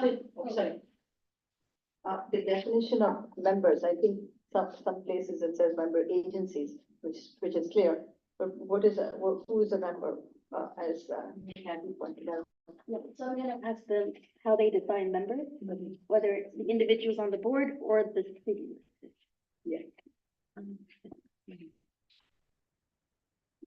good discussion. Any other questions, comments? Okay, if not, we'll look for a motion. And again, Charlie is asking for authorization to initiate a process of obtaining a formal quote from SDRMA. And I would add to that, if we could set maybe a not to exceed amount, so that she doesn't have to come back and go back and so right now, what's the total? It is 5,481. That's the approximate amount, with Javed's suggestion of maybe if it doesn't cover it, expanding it a little, it can obviously be a little bit more. So how do people feel about, you know, giving her direction to get a formal quote, and if it doesn't exceed 10,000? Well, it's a three-year commitment. So Right, per year. Per year, 10,000. 10,000. I'm just throwing this out there. I'm not doing any, you know, back of the envelope calculation. I'm just thinking right now it's 55,481. With all these other things that we're considering, it could go up, especially because they gave their own disclaimer that this is an estimate. We don't want it to be 10,000 per year, but at least you would have flexibility. And We're counting on that. Yeah, 10,000. I would think we'd want to take a look at it if it's at 10,000. okay, so 8,000 for Margaret. Okay, going once. The second suggestion I gave was better to explore a higher deductible. Oh, yeah. But that'll reduce the price. Yes, oh, true, That might reduce the price. more out of pocket. So I think that gives you some room, but we're counting on it to be 6,000 because we need that 6-month reserve, so you don't know where that's gonna come from. So they're asking for a 3-year commitment, so does that mean we have to pay the 15,000? I think we're asking for a 6-month reserve, so where is it gonna come from if she doesn't? Oh, you mean, so do you know, Charlie, when you talked with them, it's a 3-year commitment. We have the annual estimate. Do you know if we have to pay for the entire 3-year term upfront, or is it an annual payment? It sounded to me, my impression that it was an annual payment because she said that we may get real. And Gabe, I think it's one of the issues that I wanted to raise about that. If we're gonna enter into a commitment for 3 years, we have to appropriate that money now or have that money in order to sign up for this commitment. The same with the CPA. I have to look into that. I'm not sure. I know you have to report it in the audit as a liability, but I don't know if that's the same as having to have the funds available at the beginning. Okay. Maybe we can look into that. Because that also ties into our budget for next month. Okay. I thought I saw a hand over here. Going on. So when you say 8,000, that includes the CSDA membership, or is it 8,000 for SDRMA and then? No, 8,000 per year for both the estimate and the membership, because right now you have 5,481 for the combined estimate. And so what we're saying not to exceed 8,000 per year for both. I have one more question. So, most JPAs, they buy real estate. Are we planning to do that in the future? And then how is that going to affect our insurance? We have no power under the JPA, as part of the JPA process, to acquire real property. That was one of the concerns expressed. So some, because I know the library, Joint Powers Authority, in Santa Clara County, they own their own buildings. So under the law, you can't. Under the law, a JPA is able to do that. But when we did our JPA formation, we decided not to give ourselves that authority.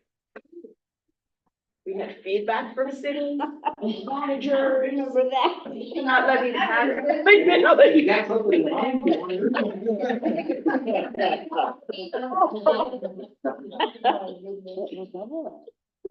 Okay. And Garmin, we're not reopening that JPA.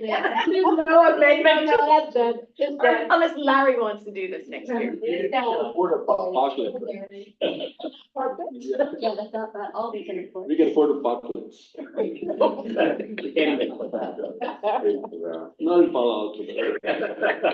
Yes. Okay, going once, going twice, comments, questions, if not any public comment on the insurance item? Seeing none, so you need a motion. Who would like to tackle this motion? So moved. There are persons there. Exactly. The not to exceed 8,000, exploring the auto liability, so it covers an independent contractor, and explore increasing our deductible to 1,000, so that, I cannot have said it it will better. lower the rate. Can I just add that Mr. K's contract requires her to obtain insurance, auto insurance. Yeah. Oh, yeah. Okay. Auto insurance, yeah. Move that down to 6,000. Somebody pass this on to the executive director saying she's responsible for getting her own auto insurance. Yes. Well, make sure that's covered in sufficient. We will ask, and we can still ask those questions. Yeah. Because if it's extra coverage, why not? Generally, it's gonna be anyone doing work on behalf of the agency. So regardless of the auto insurance coverage, she would be covered under this, I would think.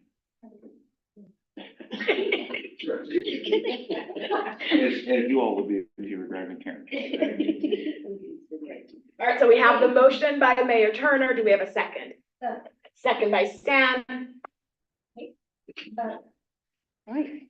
Motion to authorize the executive director to initiate the process of obtaining a formal insurance quote from SDRMA in the not to exceed amount of $8,000 per year for 3 years for total for insurance plus membership, including exploring the auto liability coverage for independent contractors and exploring how the deductible can be higher.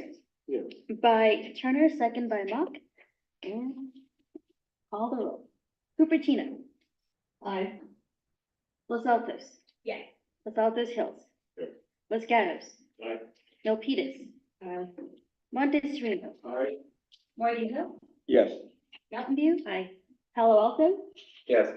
San Jose. Santa Clara. Yes. Saratoga. Aye. Sunnydale. Aye. Motion passes unanimously. Thank you. Thank you, and thank you, Shali. Next, we'll have oral LAC update from Chair Walia. It was a very productive meeting. We were able to get two assembly persons to come and talk. We had Assembly Member Evan Lowe, who came in person. He spent half an hour with us, and then Assembly Member Mark Berman was able to join us virtually. He spent 30 minutes with us.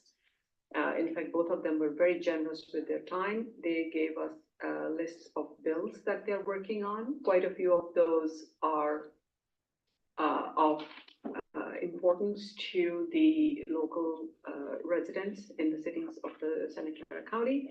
Assemblymember Evan Lowe's bills, the bills he talked of, he's working with DA Jeff Rosen. One is a forced theft bill, the other is a hate crime prosecution where selected people are targeted. And some other things we talked about, then Assemblymember Berman's bills focused, generally speaking, there are a bunch of bills focused on AI related. That's why if you heard some comments from AI, it started at 5:30, just an FYI.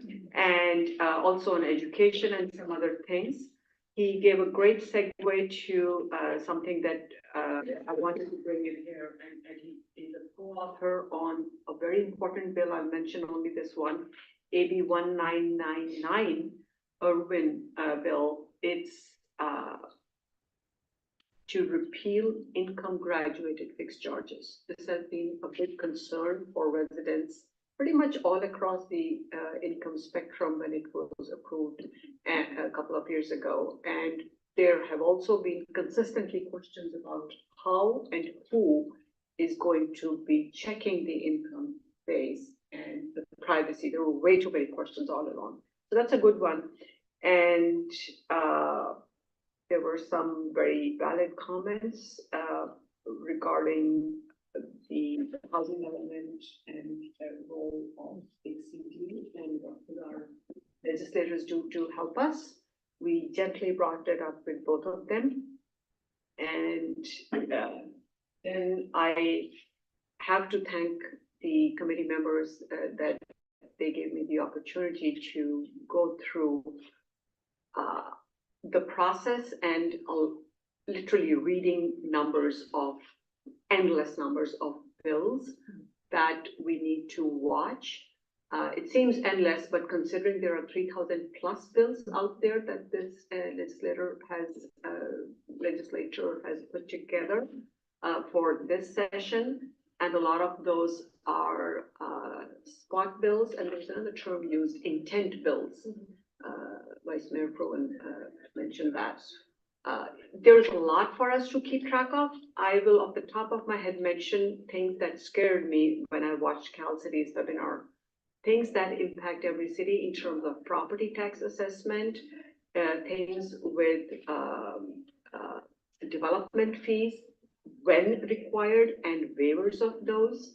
And then there is plenty coming our way with giving, my words, more power to HCD to decide when a city is considered not in compliance, and therefore the builder's remedy law, which has existed for a long time, would come into play. Plenty to worry about, and there were some bills I mentioned about the energy space. Yes, the last thing I want to share is that Mayor Stone from Palo Alto very generously offered that Palo Alto pays for a lobbyist, and expensive lobbyist, I would assume, to get information on bills analysis that he would be happy to share with us. And I was more than thrilled on behalf of the committee to accept that. Zane from San Jose suggested there was, Mayor Montano said that she has some work done by a lobbyist. And I believe that was it because I checked around the room. Santa Clara, yeah, thank you. And Mountain View, yes. So whatever information we can get, I think that would be very helpful. Time frame, again, April and May is when this board would be sending out, voting to send out letters of support, opposition, or requests for amendments to minimize the impacts on all the cities. And therefore, the earlier I can get that information, because I'm not an expert in this subject, so I have to do a lot of groundwork to put it together and explore. I would deeply appreciate that if you can send it to Shally and me, or just Shally. That would be great. There was a question raised that should this organization pay for a lobbyist? And again, if I remember correctly, Jenny, my remark was that was something very clearly when we formed the JPA, we said, no, we will not be raising the dues. And to get a lobbyist would mean raising the dues for the cities. So I responded in the negative, but I wanted to share that with the board here in case the board ever feels differently or something.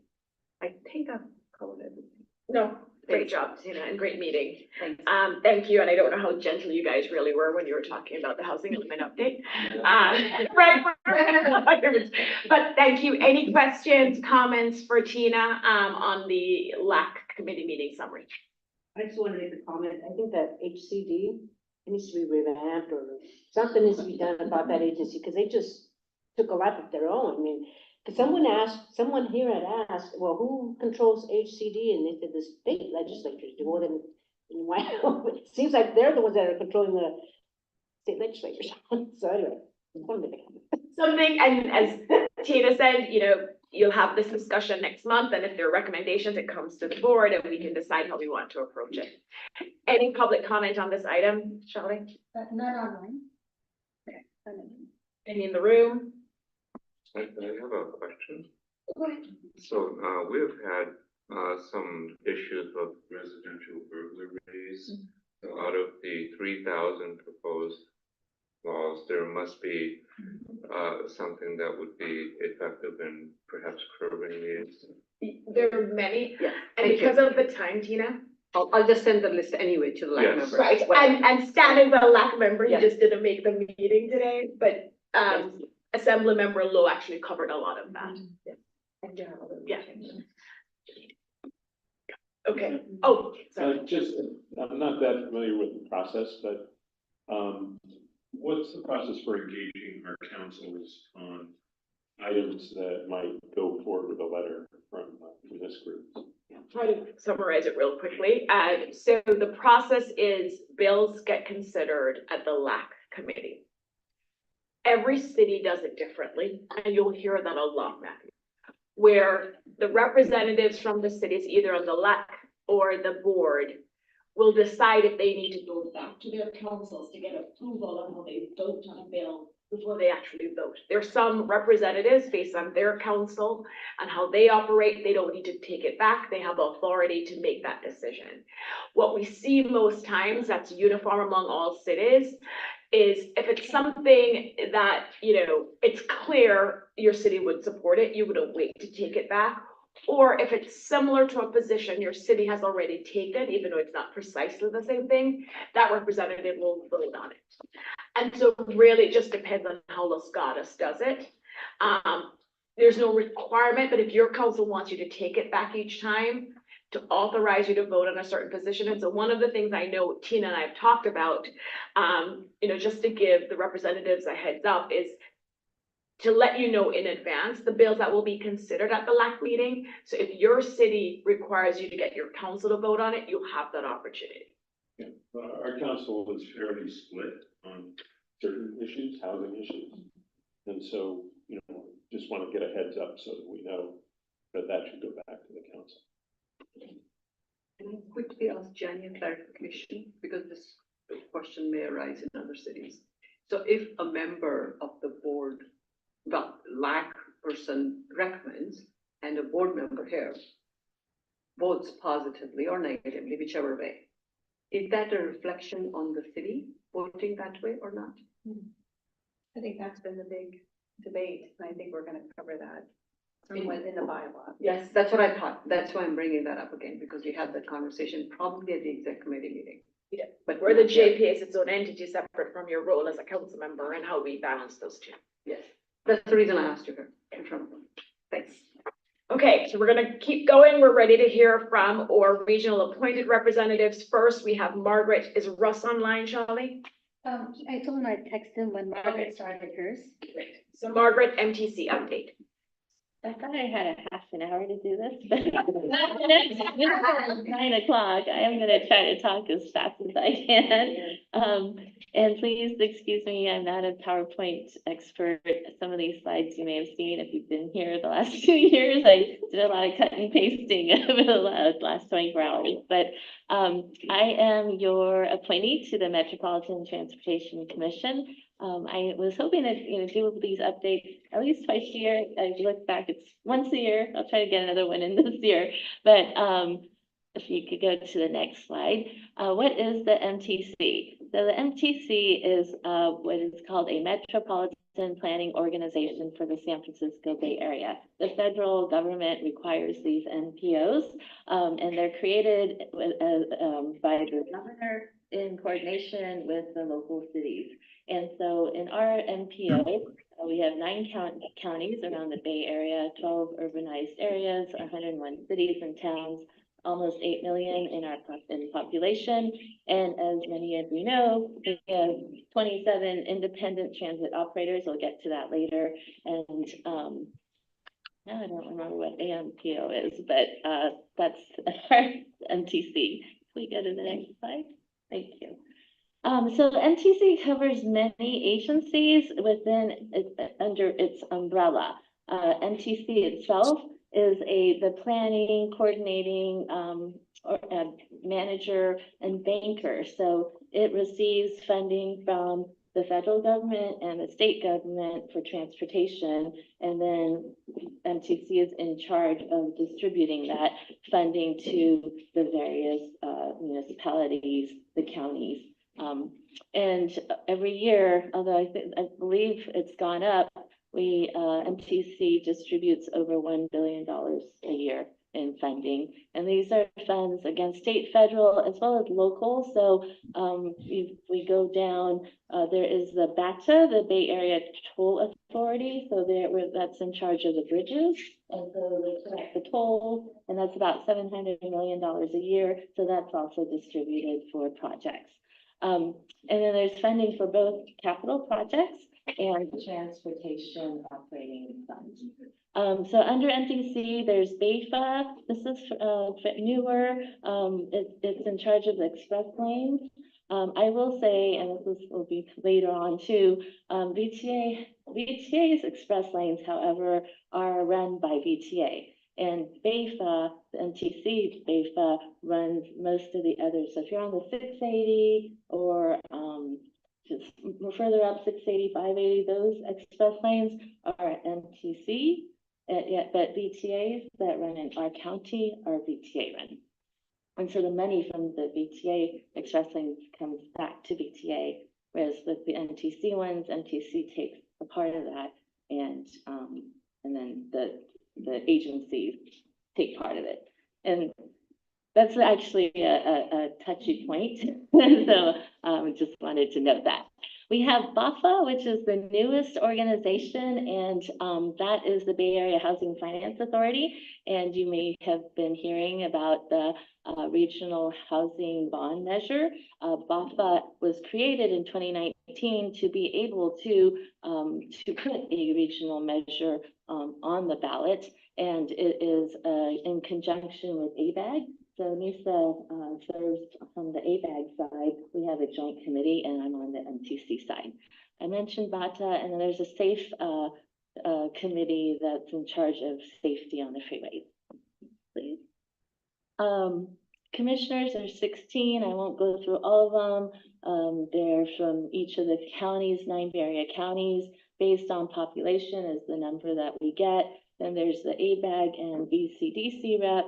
We have 3 non-voting members from the California State Transportation Authority, HUD, Housing and Urban Development, and U.S. Department of Transportation. Our current chair is from Napa County, vice chair from San Francisco, and your reps from Santa Clara County.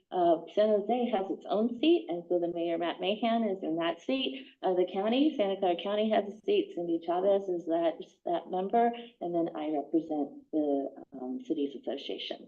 Next slide. So a few years ago, MTC and ABAG joined forces to try to better coordinate housing and transportation. I can't remember how long ago that was, but the idea is, well, as we all know, housing and transportation go hand in hand. And so how they did that, it's still a work in process, but basically they combined the staff. So there's one group of staff members who now handle MTC and ABAG business. And there's under MTC that we're doing some more reorganization, but there'll be like a housing department and then there's a transportation department. You may have all heard, if you've been around, Plan Bay Area in 2050. That was a huge process where we came up with a document that predicts population growth and about where it should be, and then how transportation will connect those areas. Plan Area 2050 Plus was kicked off last year, and this will be a 2.5-year process. So given that 2050 was passed back before the pandemic, a lot has changed since then, and so 2050 plus, I think the intent is to incorporate some of those changes, but it will be a more focused and limited scope. And then I put back BAFA because BAFA is really a part of this in terms of trying to implement the housing goals that are in the Plan Bay Area 2050. Next slide, please. So when BAFA was first created, the state legislature provided about $20 million in seed money. And there were 5 different pilots that we engaged in. One, Doorway, this is an online website where folks can go, it's one site and consolidates all of the affordable housing opportunities for the entire 9 Bay Area counties. We have, they're also now tracking, this database tracking the number of affordable housing units that are in production or preservation of affordable units. And then, so the idea is this is a 3 Ps: production, preservation, and protection. So there's production. Preservation is the preservation of existing affordable homes or units. And part of that is number 4, anti-displacement services. And then protection also is incorporated in anti-displacement. And then there's also the homeless prevention system. So that's the prevention piece. That was the first $20 million with the pilot program. Clearly, that's not enough to make much of a dent. So we have now, over the last year or so, been engaging in coming up with the affordable housing bond measure, regional measure that should be, we are working to place on the November 2024 ballot. And so, as mentioned, the state legislature created BAFA to give us the legal authority to put this measure on the ballot to raise that revenue and allocate funds. The ABAG Executive Board is the executive board of BAFA, and then they consult with MTC. It's very complicated, but we have separate meetings, and then we have a joint meeting, and then the ultimate voting decision-making body is the MTC board. Next slide. And then, so the goal is to get this on the November ballot. We've done some polling. The polling was lukewarm, frankly, but there is ACA 1 that will also be on the November ballot, and if it passes, it would lower the voter approval threshold to 55%. So there is a expectation that ACA one will pass, which would then hopefully help this bond measure to pass. It's a big if, though, I'd say. So the money we're looking at is to produce between 10 to $20 billion for the 9 Bay Area counties. And 80% of that funding will be what we call return to source, so back to the counties where the money is generated. So Santa Clara County, all the small cities would receive over, was it 1 billion, almost, yeah, 1.2 billion. And then San Jose actually gets its own line item. So we would be able to receive 2 billion on a $10 billion bond measure, or 4 billion if it's 20. It is an assessed value, based on assessed value. And if you remember Measure A, the 2016 Measure A from Santa Clara County, that was for $950 million, which has produced 5,400 units. So this would be 2 to 4 times that amount for our county. Next slide, please. 20% of the revenues generated is intended to remain with BAFA. And that would be to support, as mentioned, in 3 Ps. So 1, to allow to generate more production. If there are like shovel-ready projects or specific areas where we want to focus, the funding could be allocated there. There's a prioritization of extremely low income and permanent supported housing units, where there's subsidies for operating those units. And then LITC is the low interest housing tax credits. So a lot of our affordable housing projects are funded or partially by LIHTC. Unfortunately, there's not enough of those tax credits. So the idea is to supplement the tax credits with some of these funds. And then preservation, as mentioned, is so these are existing affordable units, either naturally affordable, preserving those. So acquiring them, you may have heard of the community land trust idea.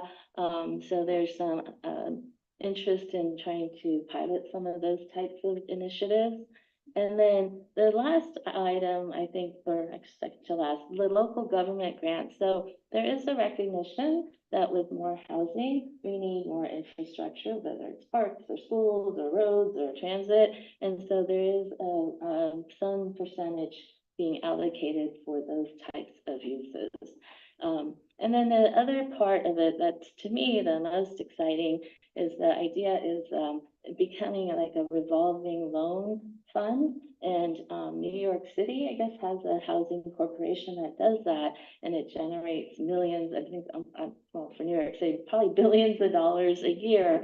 And so that's the idea with this funding, that it would be loans that would be paid back, and then it would be lent out again. And for me personally, this is my own commentary, I think that's what we need to do, is to get to a point of self-sustainability, because we just can't keep going out to the voters for more money. Next slide.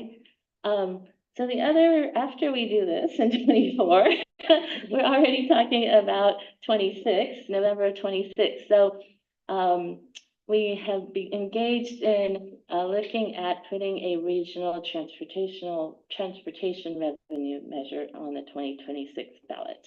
And same thing, it needs legislation to do so. So we have begun engaging with our legislators to look at some bills that needs to be passed.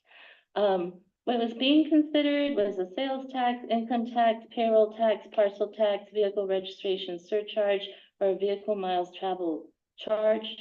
Senator Scott Wiener, has offered to sponsor the bill, and he has eliminated the income tax and the VNT tax. So to be honest, I think we're moving towards the sales tax. Next slide, please. Yes. 5 more minutes, Margaret. Okay, I'll try to get to it. So the reason why we're looking at this is when we have many capital projects, and fortunately we did have the bipartisan infrastructure law that passed that gave us quite a bit of funding. So BART to Silicon Valley is funded. Caltrain electrification was funded. That's starting this September. Very exciting. And there are many, many projects. But there's also a need for operational funding. So during the pandemic, ridership dropped. So a lot of these transit agencies are now facing what's called a fiscal cliff. So next slide, please. And this shows, and this is old, I couldn't find a more recent slide, but up to 2022, the ridership had just completely dropped. And it's slowly coming back, but it's a very different world now. People aren't commuting to work 5 days a week. So we're having to look at adjustment. Next slide, please. So the goals for this regional measure is to protect and enhance transit service, make transit faster, safer, and easier to use, and enhance mobility and access. So all the things that we really want to see with our transit system. Next slide. And this is the shortfall. So many of the transit agencies are experiencing the shortfall. The ones closest to us are Caltrain and BART. And so there's a need to supplement their revenue streams. Next slide. I won't go through all this, but those are the 4 elements of where we want expenditure categories for this revenue measure. Next slide. But this is my caveat, again, my commentary. There's some challenges with this regional transportation measure for our county. So currently, as mentioned, it's looking like it's going to be a sales tax. Our county sales tax rate right now is minimum 9.13. Some cities have other taxes on top of that. 10% is the cap. I've been told we can lift that cap, but to be honest, I have some serious doubts whether voters would be willing to go above 10%. MTC's proposal is to raise $1 to $2 billion a year for the 9 Bay Area counties. And if we did a calculation by population, and Santa Clara County is about 25% of the population, we would get $250 to $500 million a year. But BTA currently has 4 sales tax measures on its own. And Measure B, that passed in 2016 alone, generates $275 million. So this revenue measure, in my opinion, would be challenging because our current county sales tax measures will need to be re-upped in the lifetime of this regional measure. And again, I just don't think the voters are going to be willing to tax themselves that much. And so BTA has actually put out a letter stating its concerns. The other piece to this, and it's part of this bill that Senator Wiener's introduced one, and you may have heard of Aisha Wahab's bill about consolidating all the 27 transit agencies. It's not as easy, honestly, as it sounds. And the biggest challenge and the one that affects us again is this idea of consolidating BART with Caltrain. So that's a real issue for our county. Next slide. So the VTA's position, I also serve in VTA, we want to make sure that we have return to source. This is important because what I've discovered in my time is that Santa Clara County does not get its fair share based on our population. A lot of our funding goes out to the smaller counties that just don't have as much revenue generating ability. And so we want to ensure that we get our proportionate share. Next slide, please. And then, as I mentioned, the sales tax, the 4 that we have, we don't want this regional measure to undermine our local sales taxes. And finally, BTA, now that BART is coming into Santa Clara County, is obligated to cover operation and maintenance costs. Santa Clara County does not get funding from MTC to do that right now. And so moving forward, we would require that we receive that revenue. So it's really fast. It's a lot going on, but I just wanted to share with you, these are the 2 big measures, and I know you're probably reading about it. where they are, and that the challenge, what I see with MTC is that, you know, regardless of what you think of VTA, I will say VTA is actually, having seen the 27 other agencies, VTA is actually in a very positive position. We're doing much better than those transit agencies. We're not falling off a fiscal cliff, but it's because in the past, VTA has always adjusted the service levels based on its what its revenue streams were, and other agencies frankly don't do that. And so MTC oftentimes has to fill those holes of these other agencies, and really at the expense of our county. And so this is this ongoing battle that we at MTC are experiencing with our Santa Clara County delegation. And so as you read or hear about the regional transportation measure, I just wanted to share with you what's going on. So you might want to ask some more questions. I'm happy to answer questions offline as this moves forward, but just wanted you to hear the different perspectives on this. Thank you. Thank you, Margaret. And this is very important. I actually didn't know about the regional transportation measure, so it was also very informative. What I want to do with this item, just so you know, we thought you needed 10 minutes, not 30 minutes, but I actually think you needed more time for this. I do want to continue this item because I have questions and I'm sure others do. So maybe put your item first on our agenda for next month. The ABAC housing bond, we both have some big votes coming up, but I feel like that regional transportation measure, since we're looking at November 2026, but also maybe left with the Wiener bill. Let's look at that for April. So if you have questions, I'm going to ask you based on the time, please hold them. We're going to bring back Margaret for next month. I will do public comment on this item, and then we'll close it and then move on to the others.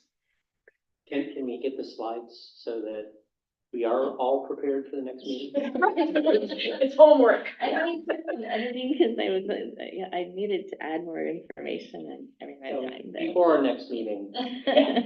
You need to study. Yeah. Okay, so public comment.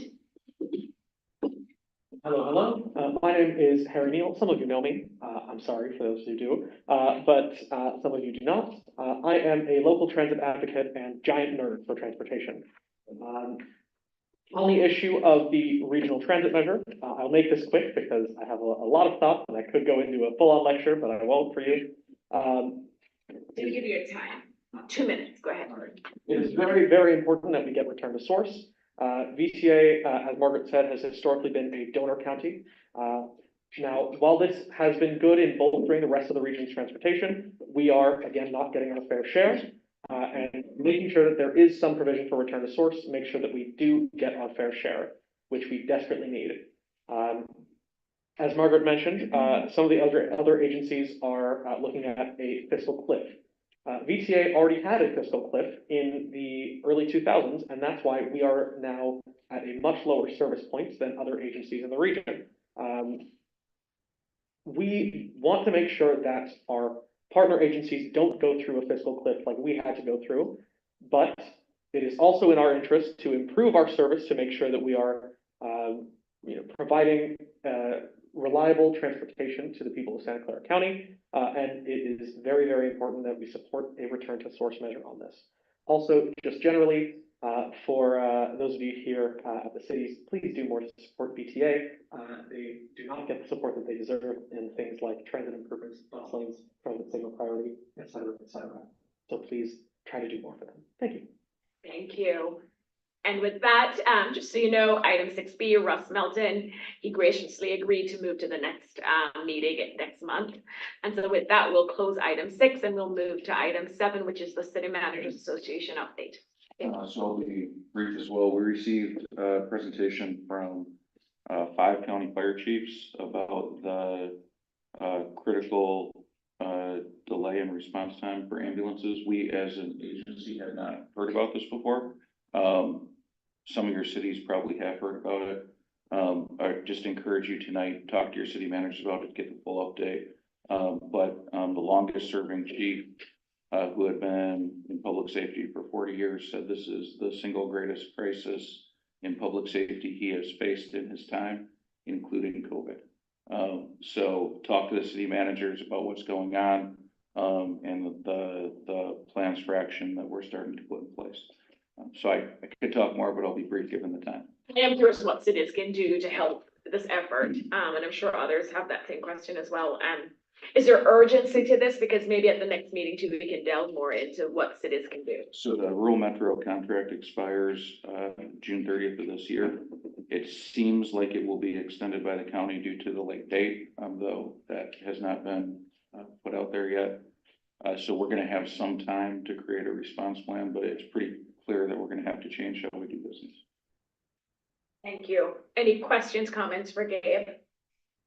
Any public comment? Okay, seeing none, Shali, your update. Thank you. I'll also be very brief. I want to start by thanking all of you for getting me your Form 700s. I know it was a very quick turnaround. I really appreciate it. I appreciated seeing all of your city halls, some of your homes, the Starbucks. It was wild, but it was really fun, and it's just the growing pains of a new organization. So it was totally fine. But I will say your city staff are lovely. They're really wonderful people. So thank you for that. So I just wanted to give you a little bit of an update. I think Jenny mentioned it earlier. I mailed Form 404A, which is Notice of a Joint Powers Agreement, to the Secretary of State since we last met. And I emailed the executed version of the JPA to the State Controller's Office. So pretty much, and thank you for the 700, so pretty much all that's remaining is this Form S405 Registry of Public Agencies. And so that's what I will be working on next with Jenny's help. Thank you. And I echo Shali's thanks for the Form 700. Any questions, comments? Go ahead, Mark. And real simple, and it's great that you came by and visited all the cities. So the reason why you just didn't have us mail that back to a certain location? The turnaround time was so short that I didn't want to risk not getting something. It was all due by March 2nd. Okay, okay. That's it. Very good. We're gonna look at a different system for next year to make it easier, where you don't have to have the wet signatures. Raleigh actually retains all those Form 700s. She is the keeper of them. They don't go somewhere else. Okay. Okay, thank you. So last item, joys and challenges. We will start with Mark and just quickly go around 30 seconds. Joys, challenges. Did my State of the City address last night and all went well. Yeah, we're gonna operate for another year. On this coming Monday, March 18th at 3 o'clock, there is going to be a special presentation at this Slice of New York, which is a pizza restaurant in Santa Clara, but also in Sunnyvale. And our Congressman Ro Khanna is actually going to be there as part of the National Worker Cooperative Development and Support Act, which we have, which initiated, well, it's not new, but we've been working on it in Santa Clara, I would say, for like the last 5 years. And there are some around the Bay Area, but this is the first one in Santa Clara. And so anyway, I believe some of the, Mayor Gilmore, we talked about it at the monthly or quarterly or by whatever meeting you have with the mayors. And she talked about it this morning, so I think some of the other mayors are planning to be there as well. Congressman Khanna will also be there. This is very exciting. It's a great way to find out how businesses can be jointly owned amongst the employees and to be able to keep them in operation so that they don't go out of business. So it's very exciting. Yeah, I'm gonna again talk about services for older adults.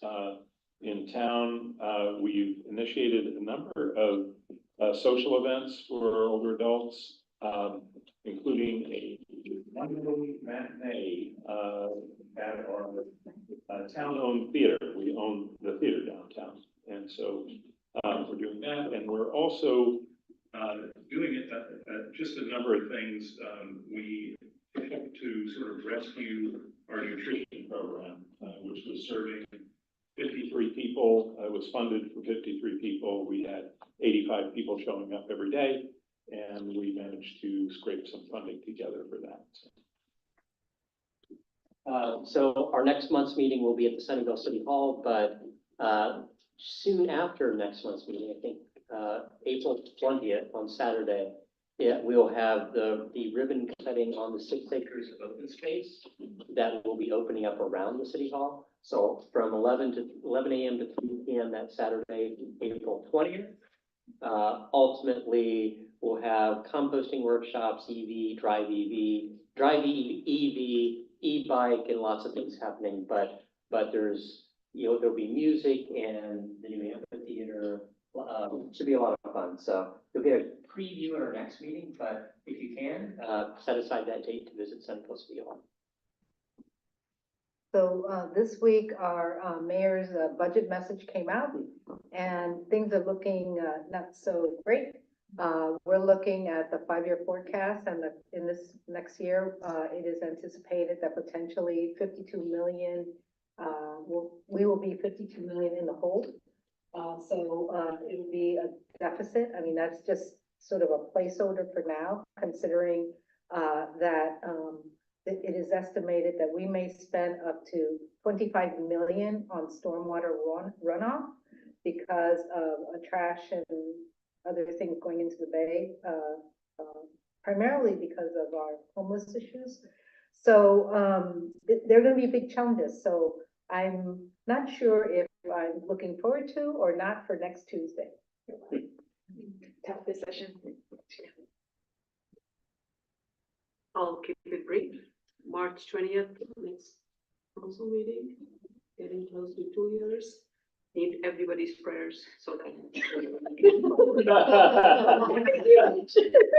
I mean, seriously. No, that's not HCD. That's coming back to us for the end of time. HCD continuously need prayers.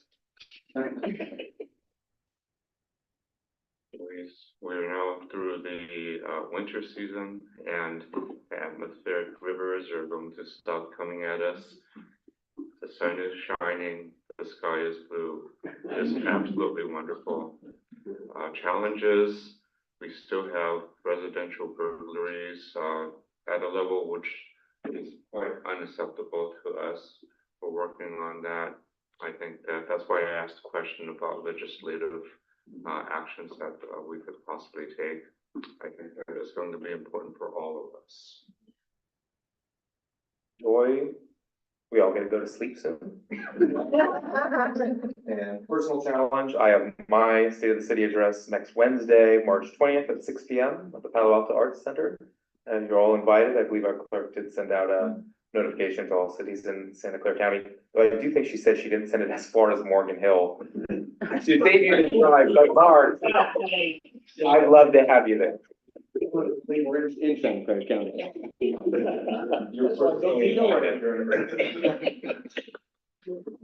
Sheila.